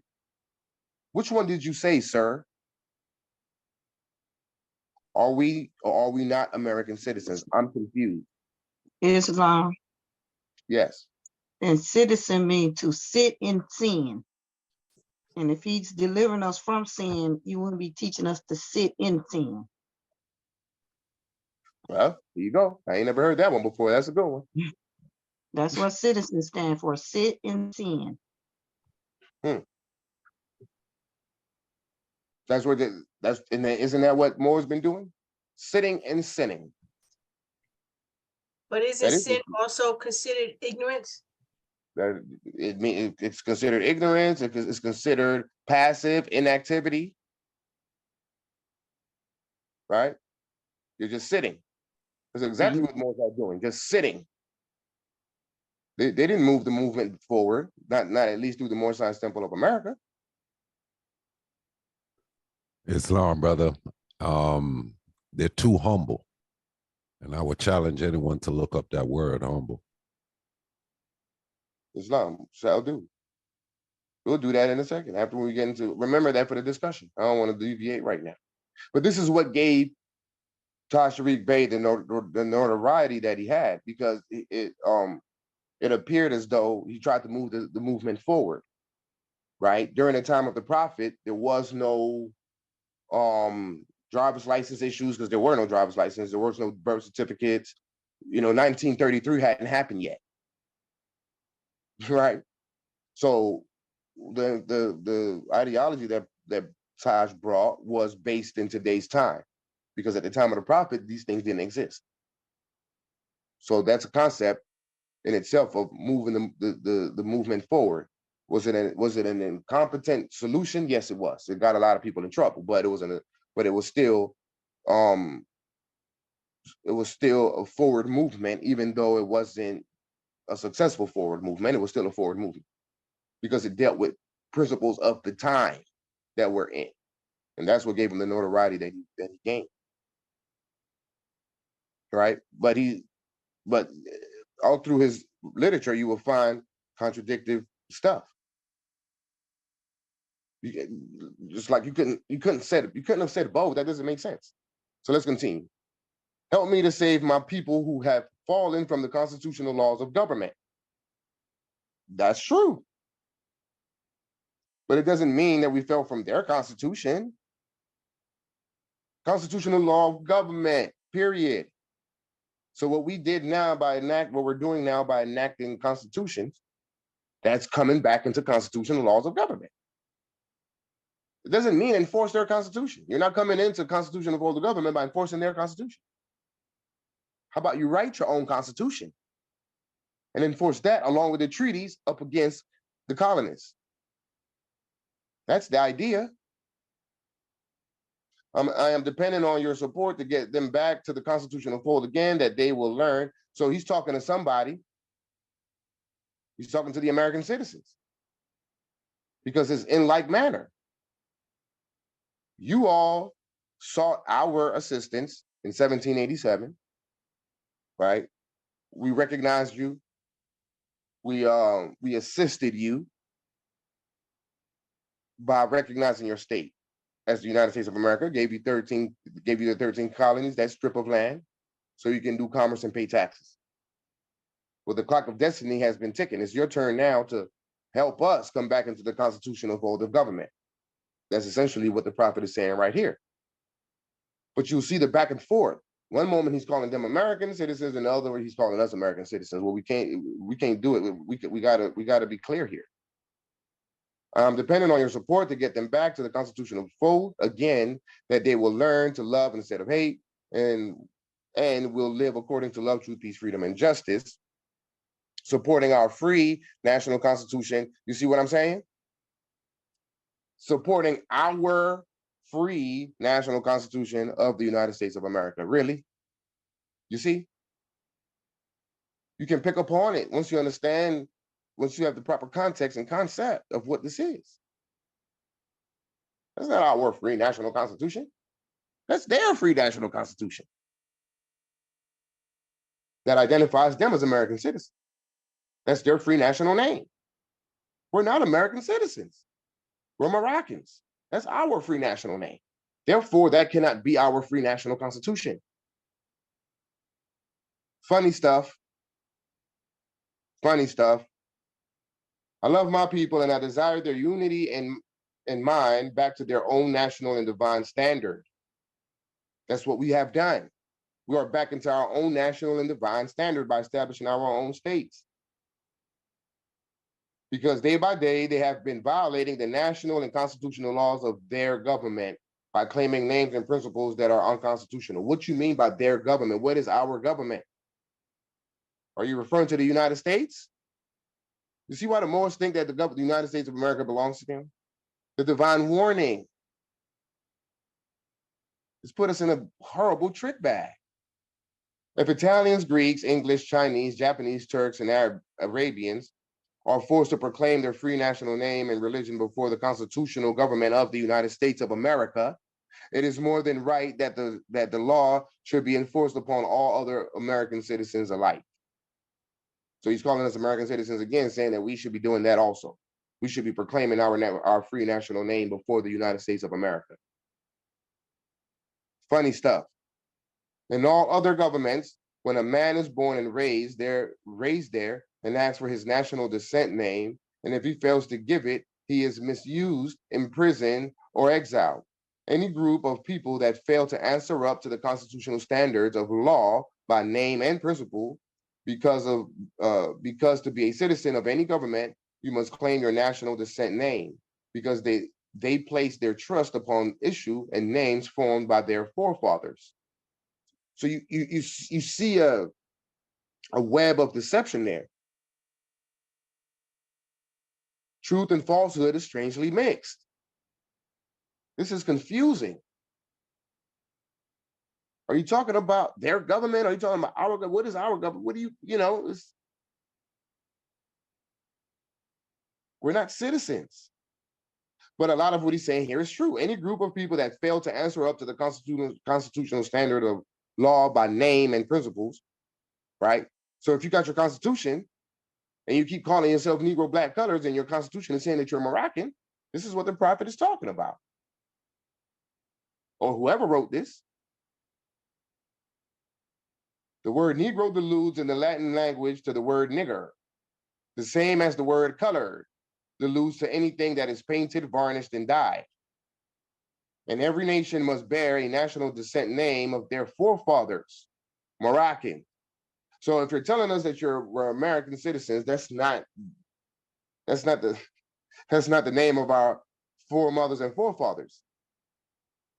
So if you're talking about the ancient names of our foremothers and forefathers, the name will be Moabites. He had already said that. And then the modern name for it will be Moroccan. So how we end up as American citizens? Why is he saying this? Because he probably didn't say it. Right? Because honoring the fathers and the mothers, your days will be lengthened upon this earth. Right. Well, then it can't be Moroccan. That's why our days are numbered and it's not long. Right? It's not lengthened upon this earth. That's why lives are being lost, whether it be through imprisonment or actual murder by the police or something. Because we keep calling ourselves American citizens. That's not the ancient descent name of your foremothers and forefathers, y'all. Through your free national name, you are known and recognized by all nations of the earth that are recognized by said national government in which they live. The 14th and 15th Amendment brought the North and South in unit, placing the Southerners who were at that time without power with the constitutional body of power. And at that time, 1865, the free national constitutional law that was in force since 1774 declared all men equal and free. That was for the United States. We already had our own thing going on over here. And if all men are declared by the free national constitution to be free and equal, since that constitution has never been changed, there is no need for the application of the 14th and 15th Amendment for the salvation of our people and citizens. Well, he's right about that. There's no need for the application of the 14th and 15th Amendment. But we got to understand what this is dealing with. Naturalization. We were naturalized into the American jurisdiction. That's how we became American citizens. The prophet knows that. Okay, I know that. A lot of Moors know that. So if I know that, and a lot of Moors know that, you're gonna sit here and tell me that the holy prophet don't know that? Come on, let's be serious. We were naturalized unlawfully into American jurisdiction. That's how we became American citizens. The prophet knows that. Yet he's calling us American citizens? So there isn't but one supreme issue for my people to use to redeem that which was lost, and that is through the above statements. Then the lion and the lamb can lie down together in yonder hills, and neither will be harmed, because love, truth, peace, freedom, and justice will be reigning in this land. In those days, the United States will be one of the greatest civilized and prosperous governments of the world. You see? So we're not talking decolonization. We're talking subjugation and allowing them to become the greatest government on planet Earth, which is our seat. The prophet didn't write that. Come on. Let's use a little common sense here. But see, you need the proper context and the proper concept in order to properly break down his literature. You can see the trick bag when you have the proper concept and context. So he's saying that the United States will become the greatest country on planet Earth. Like, come on. But if the above principles are not carried out by the citizens and my people in this government, so now it's the citizens and then my people. But if the above principles are not carried out by the citizens and my people, the citizens and the Moroccans, you see how you're identifying them correctly now? So in one area, we're both, then the other, we're separate. Like, you know. The worst is yet to come, because the great God of the universe is not pleased with the works that are being performed in North America by my people, because they're acquiescing and they're allowing the United States to run rampant on their land, their ancestral land, their God-given ancestral land, the original people of the land. So of course, the great God of the universe is not going to be happy with us. But then if that's the case, then why are we being put back into the jurisdiction of the United States? This is not their land. Our government in our land, on our land, ancestral land, is the Moroccan Empire, not the United States of America. The United States of America is attached to our dominions through the Treaty of Peace and Friendship, and amity and commerce. And for that amity and commerce, in exchange for that protection and your commercial activities, you're supposed to be paying taxes and other forms of revenues. That's the relationship, not us being citizens of the United States. That's the conditions that had us in slavery, being under the protections of the United States as citizens, which we never were and never have been. We're Moorish subjects if you're in your subjugated status, not citizen. And you tell me the prophet didn't know that? So I know this, but the prophet didn't know that. Oh, so I'm smarter than the prophet now, huh? Come on now. You can see the trick bag. So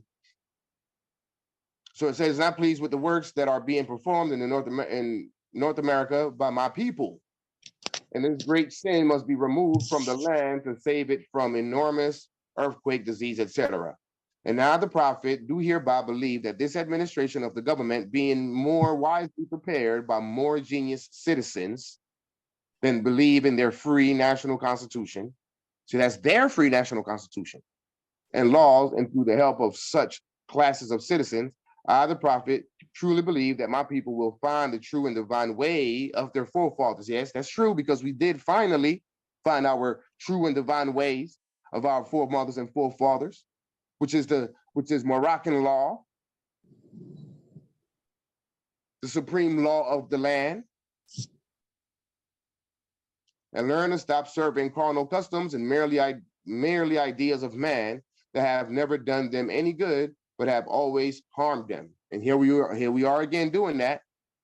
So I, the prophet, am hereby calling aloud with a divine plea to all true American citizens to help me to remove this great sin which has been committed and is being practiced by my people in the United States of America. So he's calling on the true American citizens to help him remove the great sin that his people are portraying. Two different parties, the true American citizens and his people. Who are his people? The Moroccans. So he's identifying them right here. I am hereby calling aloud with the divine plea to all true American citizens to help me. So he's telling the United States of America and their citizens to help him to remove the great sin which has been committed and is being practiced by his people in Islam. the United States of America. Go ahead. So, brother, you would say that since he said he asking for the true American citizen, so he was talking about distinguish between the U.S. corporation. So he telling them we're the real American citizen, not the U.S. corporation. Help me, since you're the ones we have the treaty with. You can say that. Yep, you can say that. The true American citizens are the ones with the treaty. Okay. Determined. But whether you call them United States citizens, American citizens, or whatever type of citizens, that's them. That ain't us. We're subjects or nationals. Subjects of Morocco. And it's not the corporation either, right? It's not the corporation, it's the true American citizen that we have the treaty. That's why he says the United States of the United States of America, but the United States of America is a corporation too. Mm-hmm. 1871 Act of Congress is a reforming of the corporation. Okay. It's de jure. United States of America was de jure, but it was still a corporation that was operating on our land and through their commercial activities, commercial activities. Mm-hmm. The treaty of peace is it about commercial activity. Mm-hmm. Is it separated from the U.S. or is it a corporation under the U.S.? Is it separated from the U.S. U.S. or is it still the same? Okay, the U.S. under the Act of Congress of 1871, they reformed the United States of America and they vacated the United States of America. So the United States of America, the de jure republic government, is in a shallow grave right next to the Moroccan Empire. The Moroccan Empire is on the left. The United States of America is on the right. They both got a tombstone in the ground. Islam, well said. Islam. A shallow grave, right? It's not 6 feet deep. It's like 2 feet deep, right? A shallow grave. And so the operation now is the United States U.S. Corporation. As trustees or power of attorneys for the United States of America. And then it goes on to say, because they know it is not true, they know it is not the true and divine way, and without understanding, they have fallen from the true light into utter darkness of sin. And there is not a nation on earth today that will recognize them socially, religiously, politically, or economically because they're calling themselves Black, Negroes, Coloreds, and African Americans. Moorish Americans too. Because it's not recognized nowhere on planet Earth. That's why that's why the people ain't being recognized. In their present condition of their endeavorment, in which they themselves try to force upon a civilized world, they will not refrain from their sinful ways of actions, and their deeds have brought Jim Crowism, segregation, and everything that brings harm to human beings on earth. So he's saying that our actions, sinful ways of action, have brought Jim Crowism, segregation, and everything that brings harm to human beings on earth. What is he saying with that? The Moors have acquiesced and they're not controlling and running their government. So therefore, the colonists are acting belligerent and doing whatever they want, bringing about Jim Crowism, segregation, and everything that brings harm to human beings on earth. The cares of the world. This is how you read the prophet's literature. The cares of the world. Because you Moors have been acquiescing for far too long. So I, the prophet, am here to redeem you from your sins. Bring you back into the constitutional fold of government so that you may now worship under your own vine and fig tree. Let's go to it. Okay. According to all true and divine records of the human race, there is no Negro, blacks, or colored race attached to the human family, because all the inhabitants of Africa were and are of the human race, descendants of the ancient Canaanites, nations from the holy land of Canaan. What your ancient forefathers were, you are today without doubt or contradiction. There is no one who is able to change man from the descent nature of his forefathers unless his power extend beyond the great universal creator, Allah himself. So Prophet Noble Ali said that we are descendants of Moroccans born in America. Well, if I'm a descendant of Moroccans, I'm a Moroccan wherever I go. Why is that? I'm gonna tell you why it's that. Because no one is able to change the name, change man from the descendant nature of his forefathers, unless his power extend beyond the great universal creator Allah himself. So nobody can tell me that I'm an American, even though I'm a descendant of Moroccan. That doesn't make any sense. Question. Hold that question real quick. I was just about to hit this real fast. Number 15. This is where I was trying to come to, where I came to this page. The time has come when every nation must worship under its own vine and fig tree, and every tongue must confess his own. So we go back into our constitutional fold of government so that we may now worship under our own vine and fig tree, and through our legislation, we will be confessing our own. Go ahead, brother.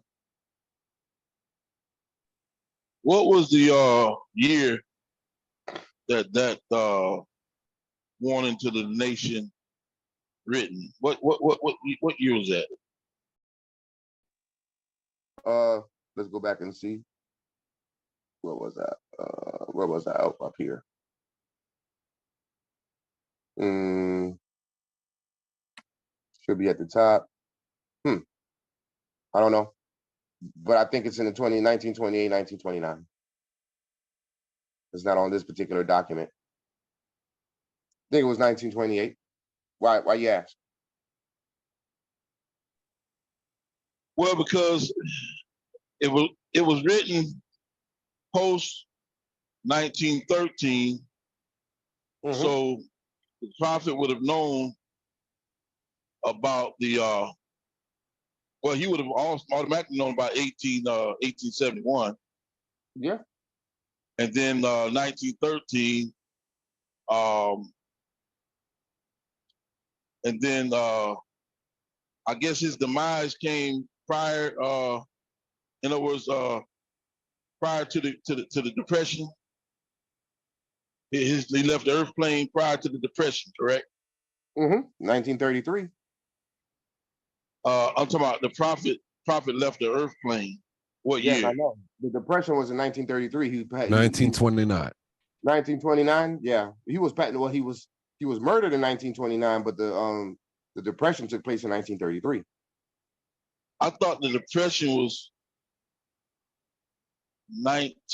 started in 1928. There were several. And I think it did. There was two different. There's been several depressions. There was one in 2008. Well, yeah, it actually started from the known in history as the Women's Suffrage Act in 1921, right after World War I, is what actually crippled their economy. So what the meetings that the prophet was having is they knew that they was about to declare bankruptcy.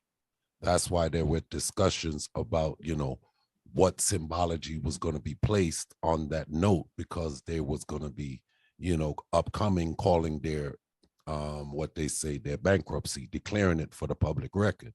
So it was already in the air since 1925. They did not call it. They was going through audit. It was a 7-year audit before they could actually declare it in the public. So it wasn't until 1933, after they got their audit, is when they declared it in the public. That's wrong. So that's what that is. So I got 20 minutes. I want to finish up real quick. Go ahead. The other thing is, real quick, I remember a statement, I can't quote it exactly, but it said something about doing business with the nations of the world, nations of the earth, that we should be conducting business like other nations or something of that nature. Yeah. Well, I mean, that's what you do when you have governments. You do business with other nations. That's called foreign relations. Yeah. There's a quote that was made, and I can't remember what it was, but anyway, I think a lot of that you've been reading has to do with the incorporation of the governments, because every government is incorporated. And we're saying that the United States of America, or America being a real place.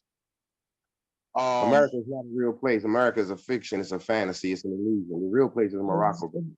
Well, the reason why I say that is because there's a treaty in place.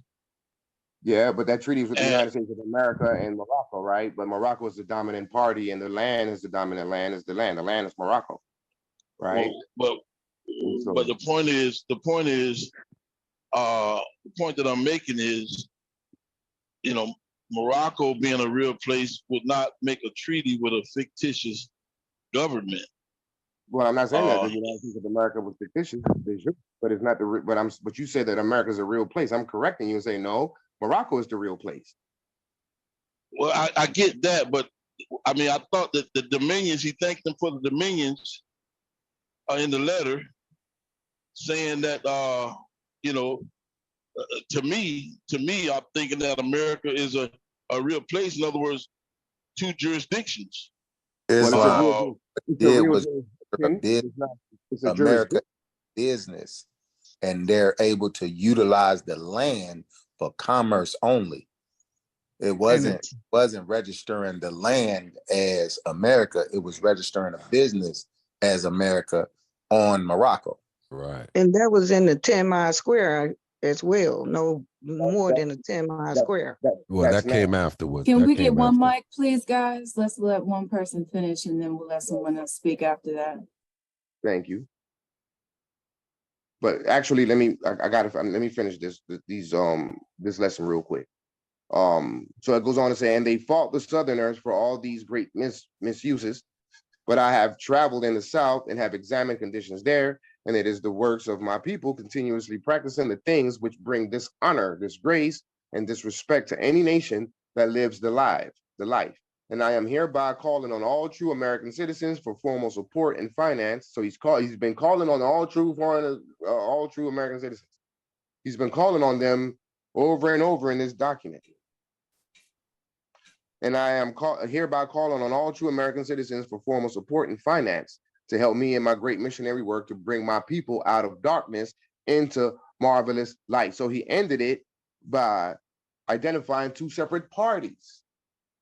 So he's seeking assistance from the American citizens to bring his people, which are the Moroccans, out of darkness into marvelous light. To come out of darkness into marvelous light means to go from Negro, blacks, and colored to understanding what your national descent is as a Moroccan national, as a true Moorish national, not a Moorish American. So he's been calling on the American citizens over and over in here on behalf of his people. Yet in other texts and in other areas of this same document, he's calling you American citizen. There's a fault here. There's a problem here. So one constitution and bylaws says part and parcel. The other one that I have says part and partial. So let's go here real quick before we come here.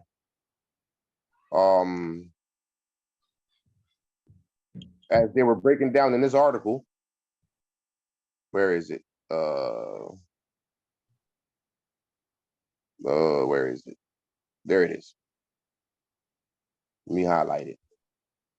Right here.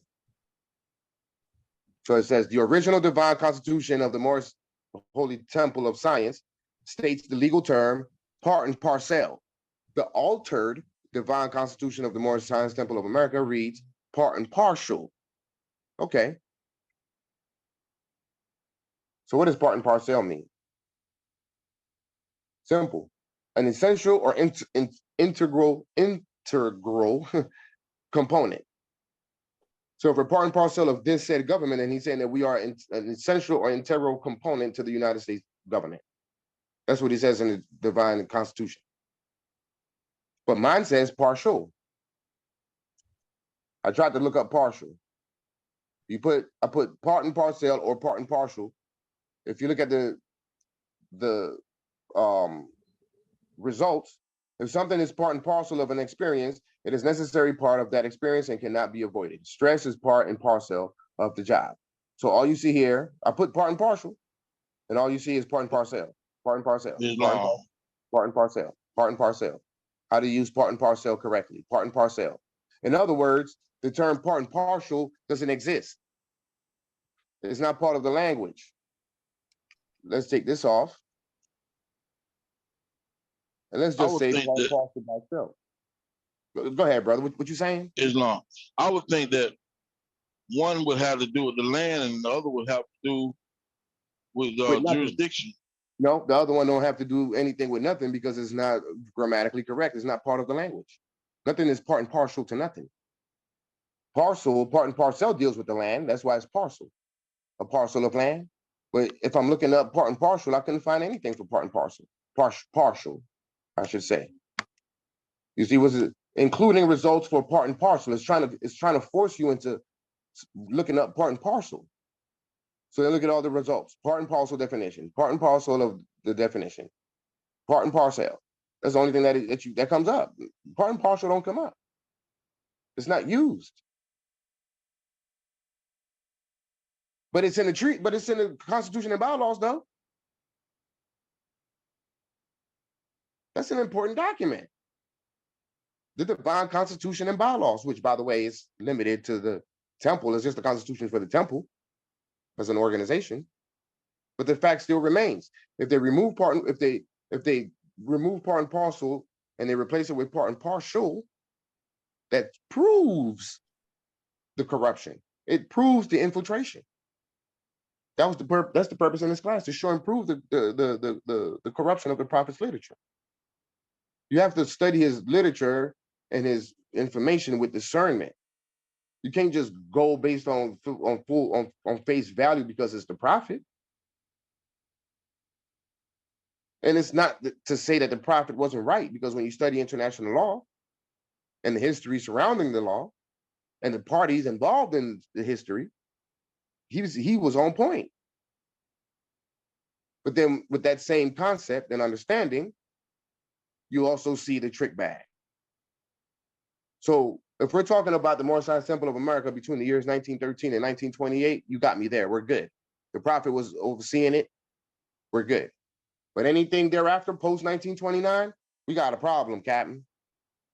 We got a problem, Houston. Houston, we got a problem. Some of these people got some explaining to do, Lucy. These Moors got some explaining to do, starting with the C. Kirkman Bey lineage. Well, all three of the lineages, all four of them. C. Kirkman Bey, E. Millie Ale, John Gibbon Ale. That's within the temple. Outside of the temple, Farah Muhammad and Elijah Muhammad with the Nation of Islam. Y'all got some explaining to do. And that's genocide. You have denationalized your people. That's a crime against humanity. We're all indigenous people have a right to a nationality. Isn't that Article 6 of the Rights of Indigenous People? Why was it that the Kingdom of Morocco and in collusion with the United States wasn't able to strike Article 15 from the record?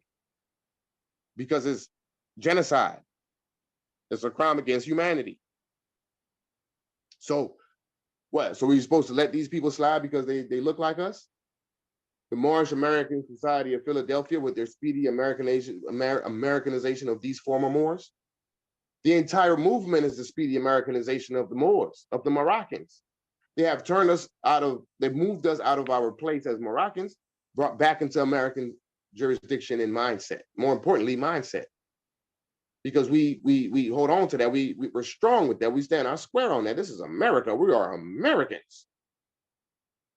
We are Moorish Americans. We are the original Americans. You guys aren't Americans. You guys are Europeans. Yet the people, the Arabs, the pale Arabs, that's in the Kingdom of Morocco, they stole your flag and they call themselves Moroccan. But you don't say nothing about them. Your focus is on the Europeans. that they stole your American identity. What's up with that? Here's a plea to the nations. We already went over the plea to the nations. I'm sorry. The divine, okay, right here. This is the proclamation to be read in every meeting. What time is it? 9:49. Dear brother, Islam, I am glad to know. Let me blow this up. So y'all can see it. Let me take this off of here. I am glad to know that I have a few faithful Moors among you all, and now I desire for them to know the truth and the divine truth. There is a host of jealousy about me and the movement now by the same people of our side of the nation. So the same Moors sold them out during his time. They carried out the sellout after he was assassinated. That claim it was only a joke and unreal. But now, since they have found out from the government officials and the nations of the earth that this is the only sole foundation that all Asiatics must depend upon for their earthly salvation as an American citizen. You see how he's calling us an American citizen again? Come on. This is too easy to identify this once you understand international law and statehood and the proper concept surrounding it all. So in the divine warning, he's calling on the American citizens, the true American citizens, to help his Moroccan people to come back into the constitutional fold of government. And here he's calling us American citizens. It's egregious. And it's actually very clear, the trick bag. That all Asiatics must depend upon for their earthly salvation as an American citizen. You think the prophet said that? I doubt it. I think not. They are working every scheme that they can to disqualify me so they themselves may take charge of the situation. See Kirkman Bey. Colonel. Can't forget his title. He earned it. He earned his rank in the army. Colonel is a pretty high, that's one off from being a one-star general. You earn your way. Well,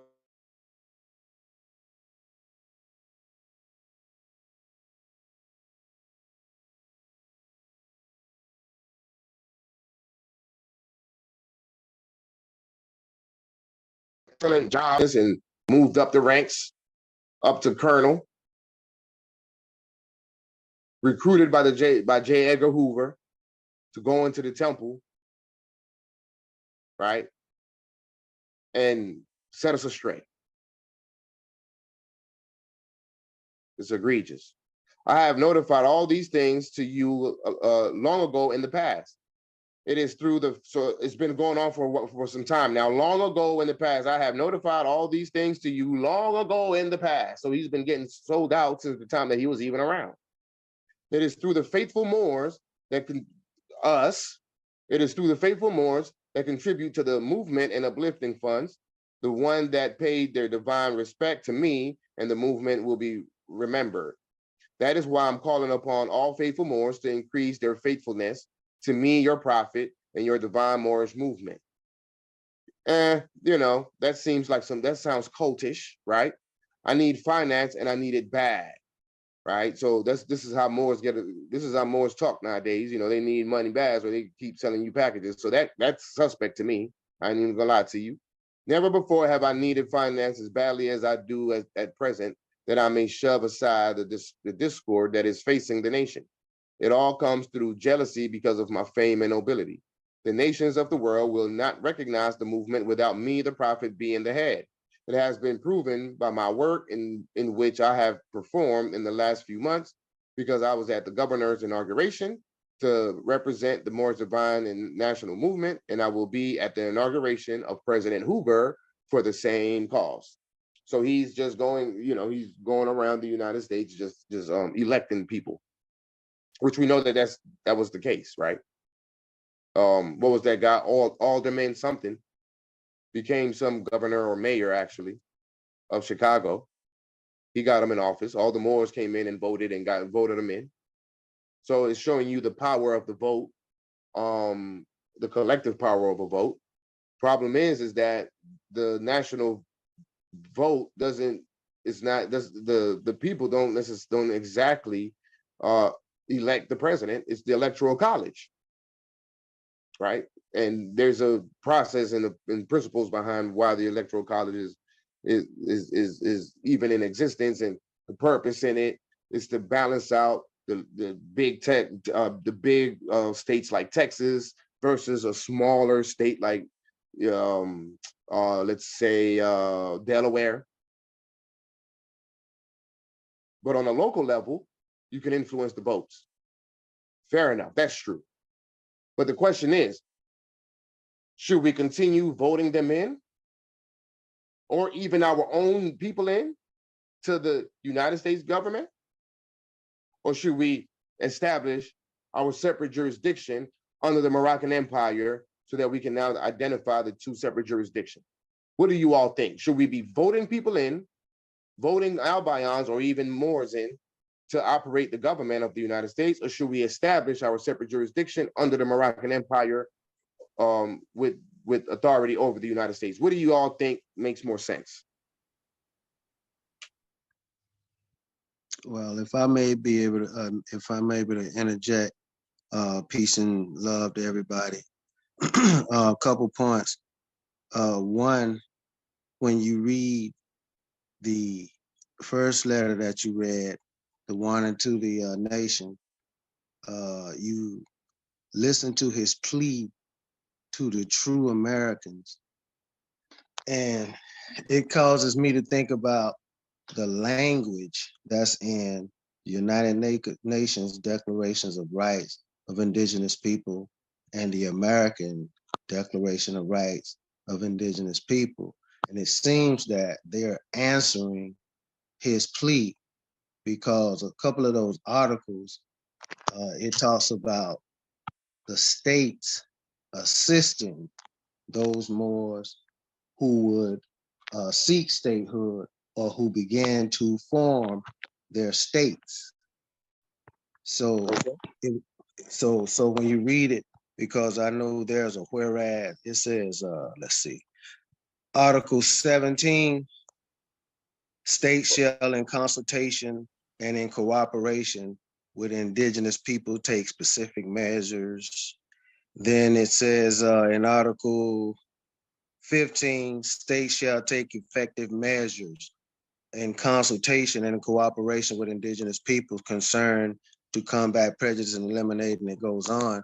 What I'm saying is, what he was asking for, it seems that these two declarations was answering that, you know.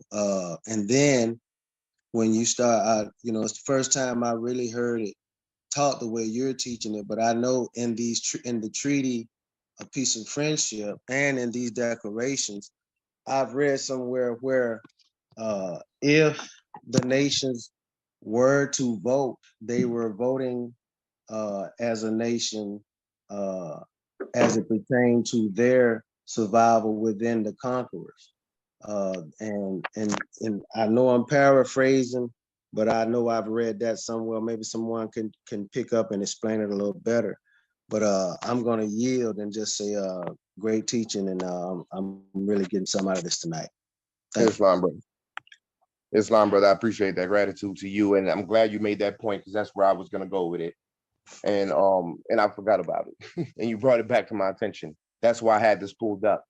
Members of the United Nations, which have or assume responsibilities for the administration of territories whose peoples have not yet attained a full measure of government, recognize the principle that the interests of the inhabitants of these territories are paramount, and accept as a sacred trust the obligations to promote to the utmost within the system of international peace and security established by the present charter, the well-being of the inhabitants of these territories, and to this end, skip all the way to B, to develop self-government, to take due account of the political aspirations of the peoples, and to assist them,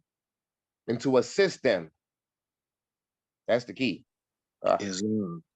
And to assist them, hold up, I'm gonna conquer this. There we go. And to assist them in the progressive development of their free political institutions, governments, according to the particular circumstances of each territory and its peoples and their varying stages of advancement. They're supposed to assist us. So you're absolutely right, brother. He was invoking Article 73, Part B before it even existed, right? And that's because we assisted them in the past. It's their turn now to assist us. It's the clock of destiny. And I was going to bring that point up. I'm glad you brought that up. And this is not the only area. So in other areas, it's being said. Resolution 1514 is another one where it talks about them assisting us to come out of colonization or the colonial period, right? Same with the rights of indigenous people in the articles that you just mentioned. This is a thing, but we're not enforcing it. We're too busy calling ourselves Americans. We're too busy working through misconceptions and misinformation, cult-like behavior, where like it's a cult. It's a Noble Drew Ali worship cult, unfortunately. And the prophet told you not to worship him, study and carry on my laws. We're not supposed to be worshiping Prophet Noble Drew Ali. And so he's calling upon the true American citizen to assist us as we go through our varying stages of advancement. You're absolutely correct. Anyone else have another point of interest? I think I'm done with most of what I wanted to cover. I yield for any questions, concerns, or comments. Well, that last point that you just made, I often tell, and being honest, I'm new to the Moorish movement, 3 years in, but as I've read a couple things, I've read The Zooming of a Nation, not fully, but almost done. And I find out that the misconception is most people deified the prophet, but they should have deified his teachings. You know, it's like he's begging you to hear me, you know, almost like don't even look at me, hear what I'm teaching. But it's like the guy who came in talking about, I thought it was it was like two fellas that said that one was the first reincarnation, and then it was a second reincarnation. And, you know, they missed the whole point. It was the teaching that the people were craving, right? And when you were talking about the 30,000 members at the one point, you know, during that time, you was mentioning about the depression. You know, people were hungry, poor, broke, hungry, as they say, you know, and the prophet was giving the folk, you know, filling the folks with that spiritual food. And even today, like with what's going on with AMPAG,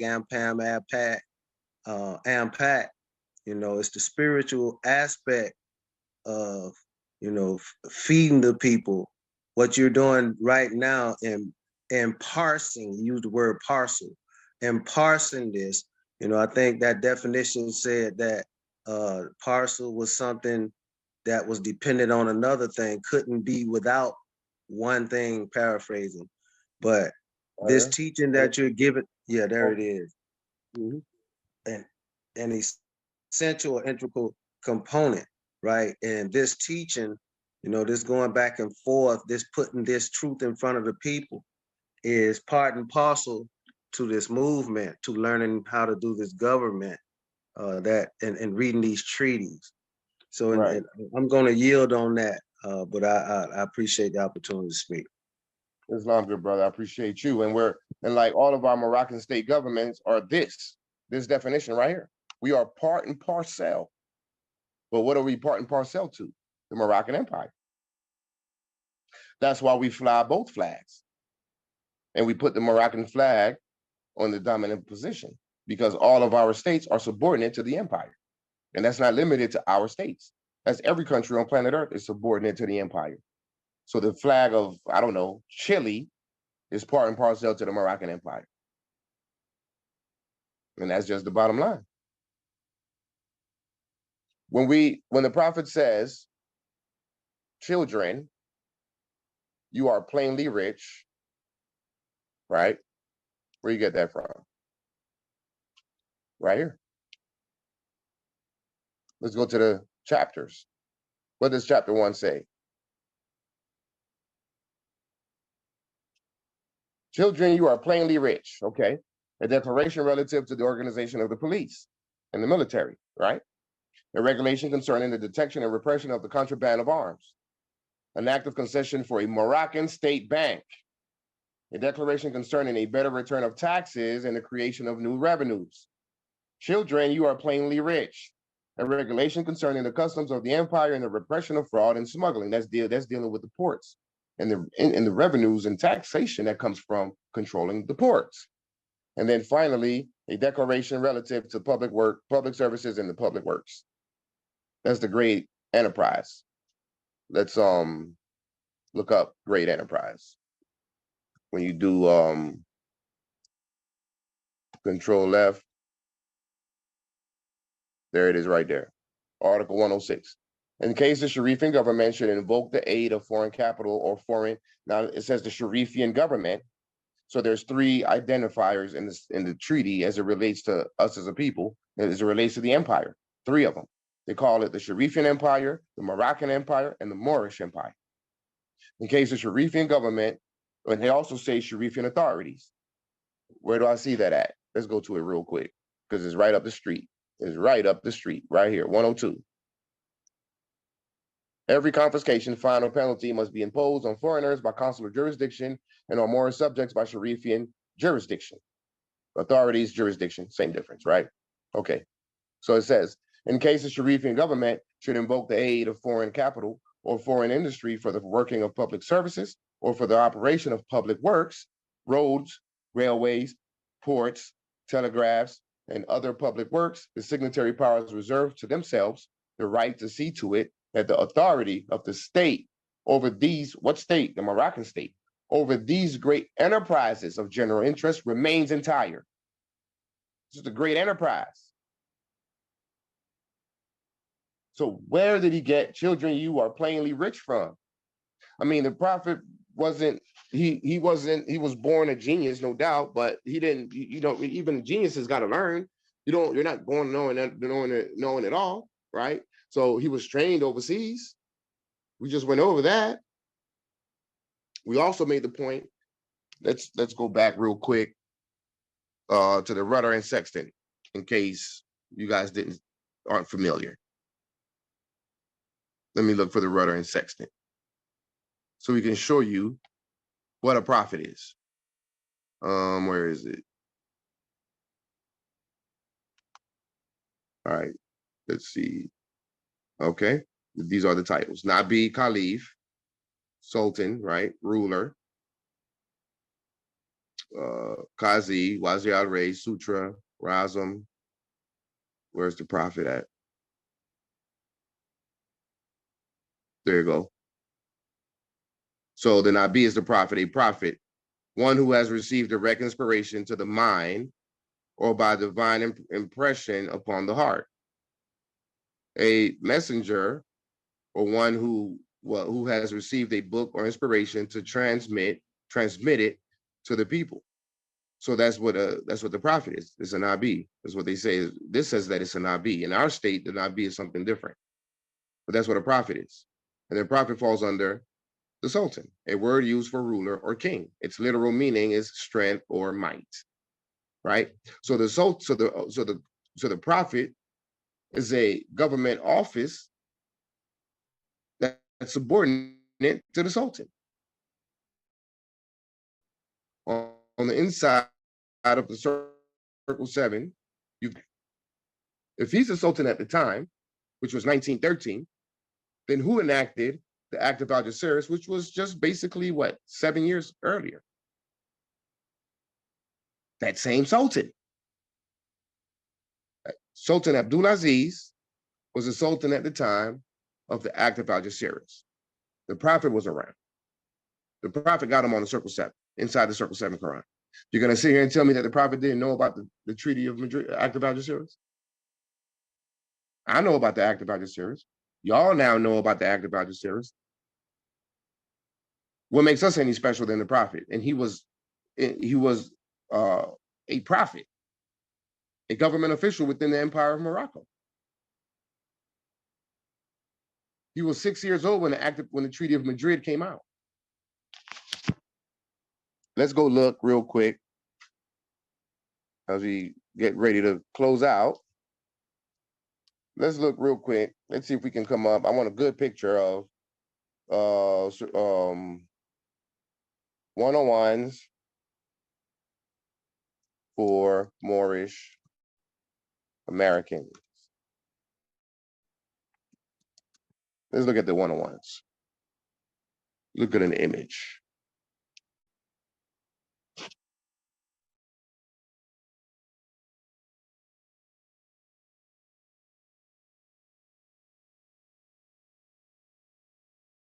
Come on. Got like 1 million windows open. You see them, right? Okay, let's use this one because it's in color. I want y'all to really look at this picture because this picture is telltale of Article 15. I got too many things open. I'm increasing it and it's not increasing, but I think you guys can see it. So you see that blue behind him. It's written on the water. On the water, you got of the world written in the water. I need to show the empire. American jurisdiction is the cares of the world. The rock of salvation is Morocco. Islam is just that simple. So the picture is a demonstration of Article 15. But notice on this 101 tree on the right, they call the flag Old Glory, the U.S. flag on this particular picture. I'm looking at it. It says Old Glory, and then it says cherry tree for the Moorish flag.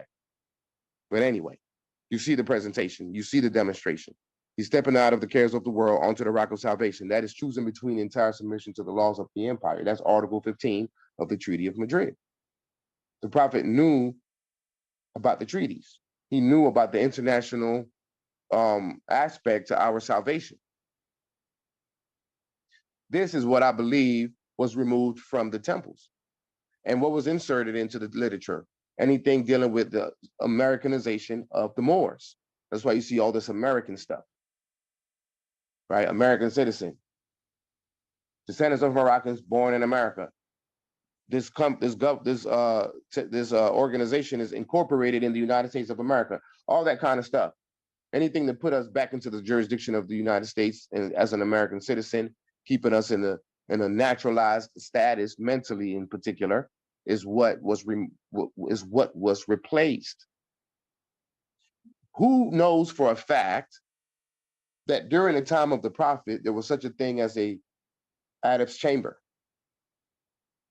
Why am I asking that question? Why am I questioning that? Here's the reason why I'm questioning this.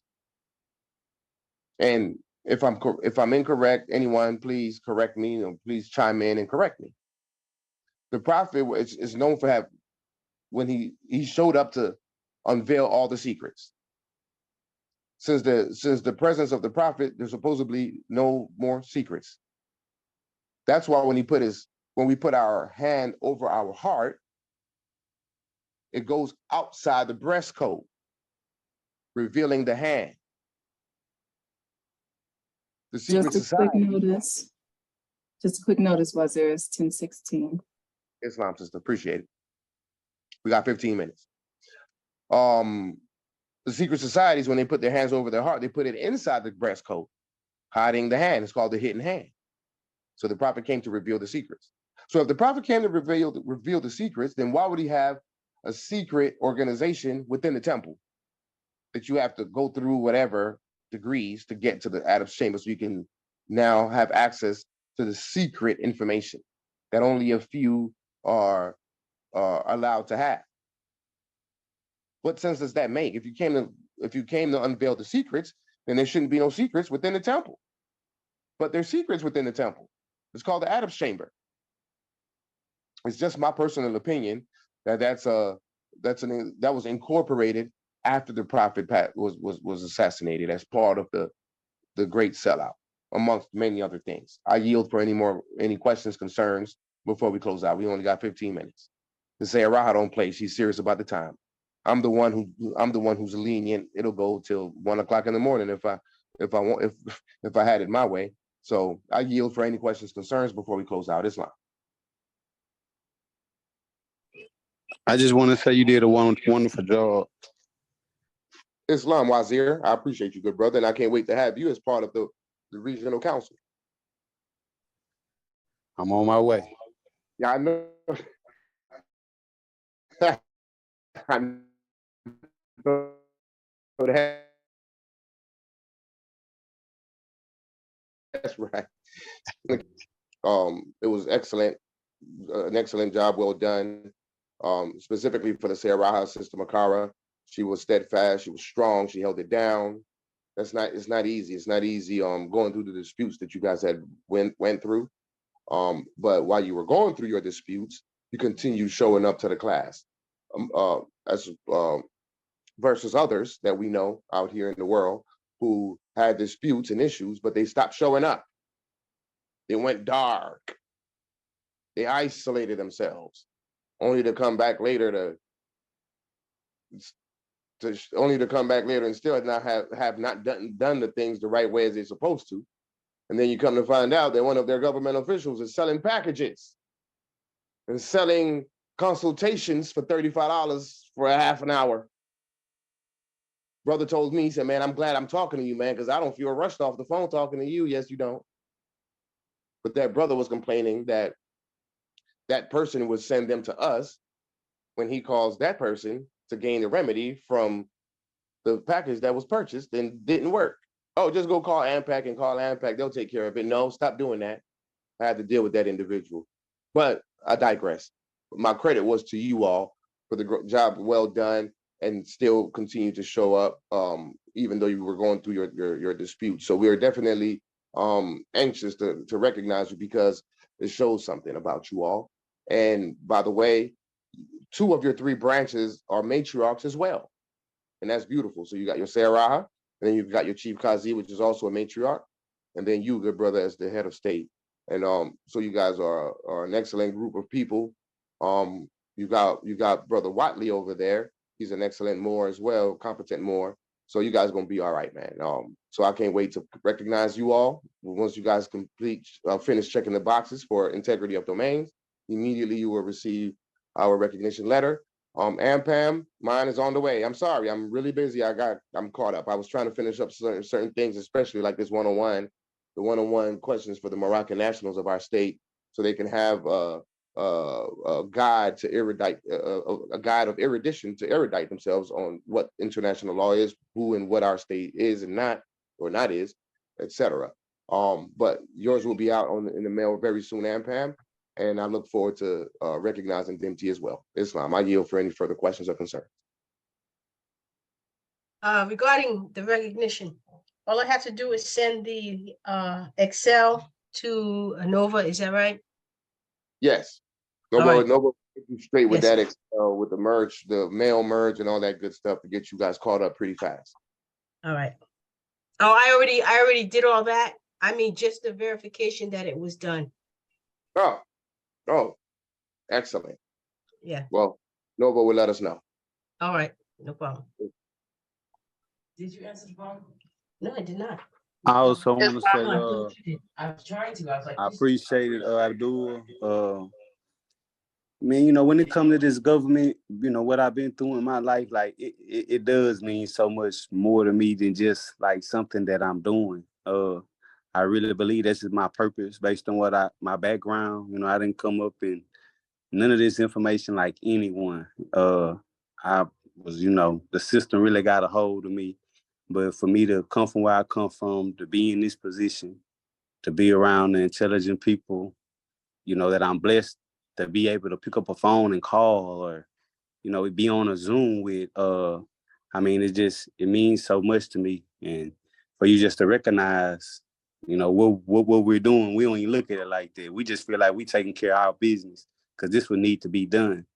So, I just want to say I appreciate it and, thank you. From DMT. Islam. I'm calling from area. And I was talking and I was on mute the whole time. Real quick, sister, I wanted to thank good brother the Wazir for the kind words and again I like to say welcome to the Wazir Roundtable as soon as you are admitted into the convention. Islam. Go ahead, sister. Hi, I'm the Wazir for area, and I know you. Islam. Hi, Islam. You mean, hold on. You say you're the Wazir? You mean you're the Kazi? The wazir is Barak Il, correct? Okay, the Kazi, I'm sorry. Yeah, there you go. Oh, I just wanted to mention that the Raha and I was looking up definitions for indigenous, the word indigenous on the UN website, and I sent the information to you via Facebook Messenger because the way it is described, it could include anyone. You said the way it's described, it can include anyone? Yeah, like a Albion or whoever. Anyone can claim to be indigenous. Okay, we ought to examine. I think we need to examine that definition and possibly make a class about it. But we already know who the indigenous people are, and we also know who the indigenous peoples are not, right? Right. And that would be the Albions. So and this is why understanding legislation is so important, because within your state you identify who is who and who is not, and what is and what is not.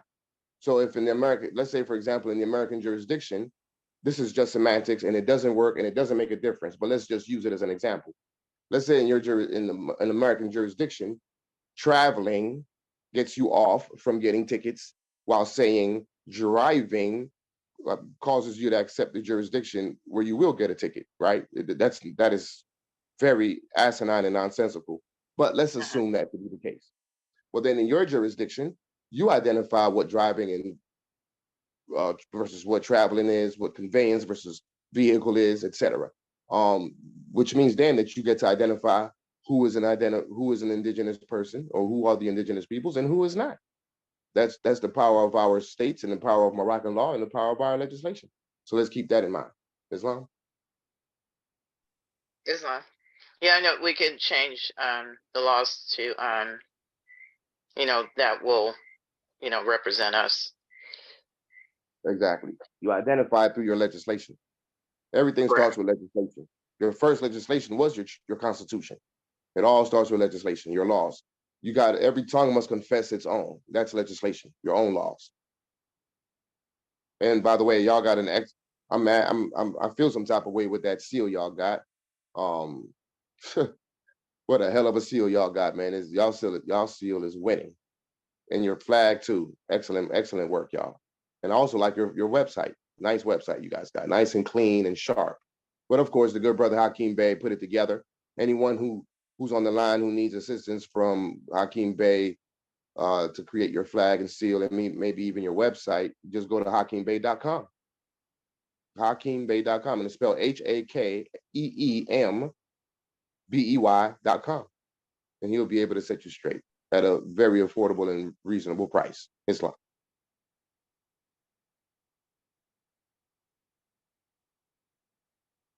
Yeah, could you possibly put that in the chat as far as the brother's contact, just for others that are, coming along the way too, in need of that assistance? Or if he's on the not on. I'm surprised he's not on. That information is also on the bottom of your website, isn't that right, Abdul? What information? His website? Yeah, to connect. There's a link or something to connect to his. Let me go look. I believe there is, because he's the one that did it, and I think he left that information on the bottom somewhere. I know why he's not on. I think I know why he's not on. I forgot to put the link in the regular onboarding Telegram chat. I only put it in the new AMPAG media chat. But no, I don't see his contact information down here. No. Yeah, so what he does is he hyperlinks. All the way at the bottom, it'll say webmaster. Yeah, because I was able to go that way. Mm-hmm. Yeah, webmaster. If you click on that, it'll hyperlink you to his contact. That's right. I guess that makes no sense. Sure is. It's gonna come up. There it is. He does excellent work. So this is his website. You'll see HakeemBey.com in the top left. And I hope it all loaded up. It's still probably loading, but this is his website right here. You want money, he create money for you. So this will be the contact information for the brother, HakeemBey.com. He does excellent work. Yes, he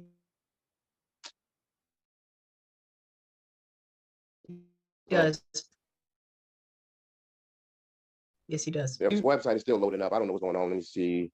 I got full bars. I don't know. It's got to be the Zoom link plus all these tabs I got open.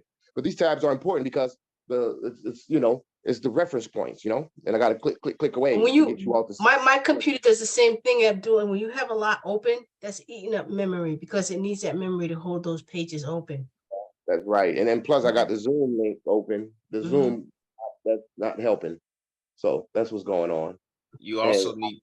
You also, sorry to cut you off there. No, you're fine. You also want to get you a VPN because all those links you have, they're tracking you. So that slows your computer down too. So if you get a VPN, that'll help that out a lot. Okay, I need to get a VPN then. Yeah, y'all talking to I'm ignorant when it comes to technology. But yeah, so this is the full website now. It's in full operation. It's fully open. So yeah, contact the good brother. In fact, we need to give him what do you call that? Testimony. We got to put a testimony on his website. That's right. So this is his website, y'all. Go check him out. He'll hook y'all up. Good price. He's excellent. He's been doing a lot of free work for free for the Moors. You know what I mean? For quite some time. He's what you call a faithful Moor, like what the prophet is calling upon. All the people on this call are faithful Moors, because you are all interested in uplifting humanity.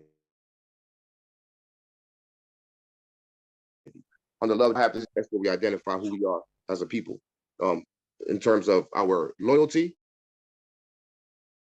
and the lack thereof, our loyalty to the colonists, if you will. And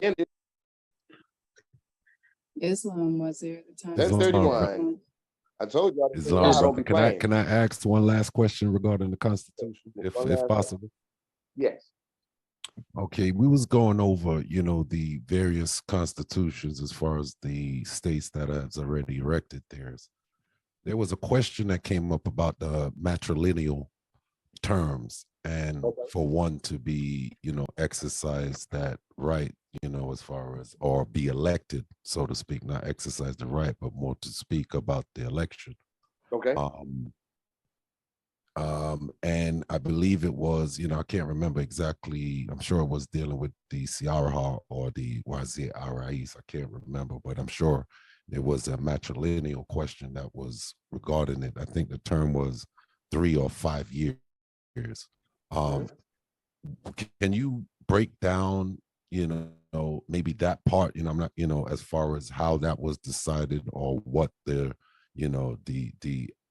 ideology of the terms or what that is directly speaking about when it goes to the matrilineal term?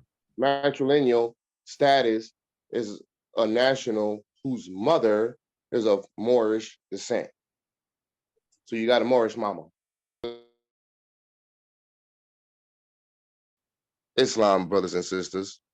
May the blessings of Allah be upon you all. Peace and love and good night. Islam. Good night. Peace and love. Good night.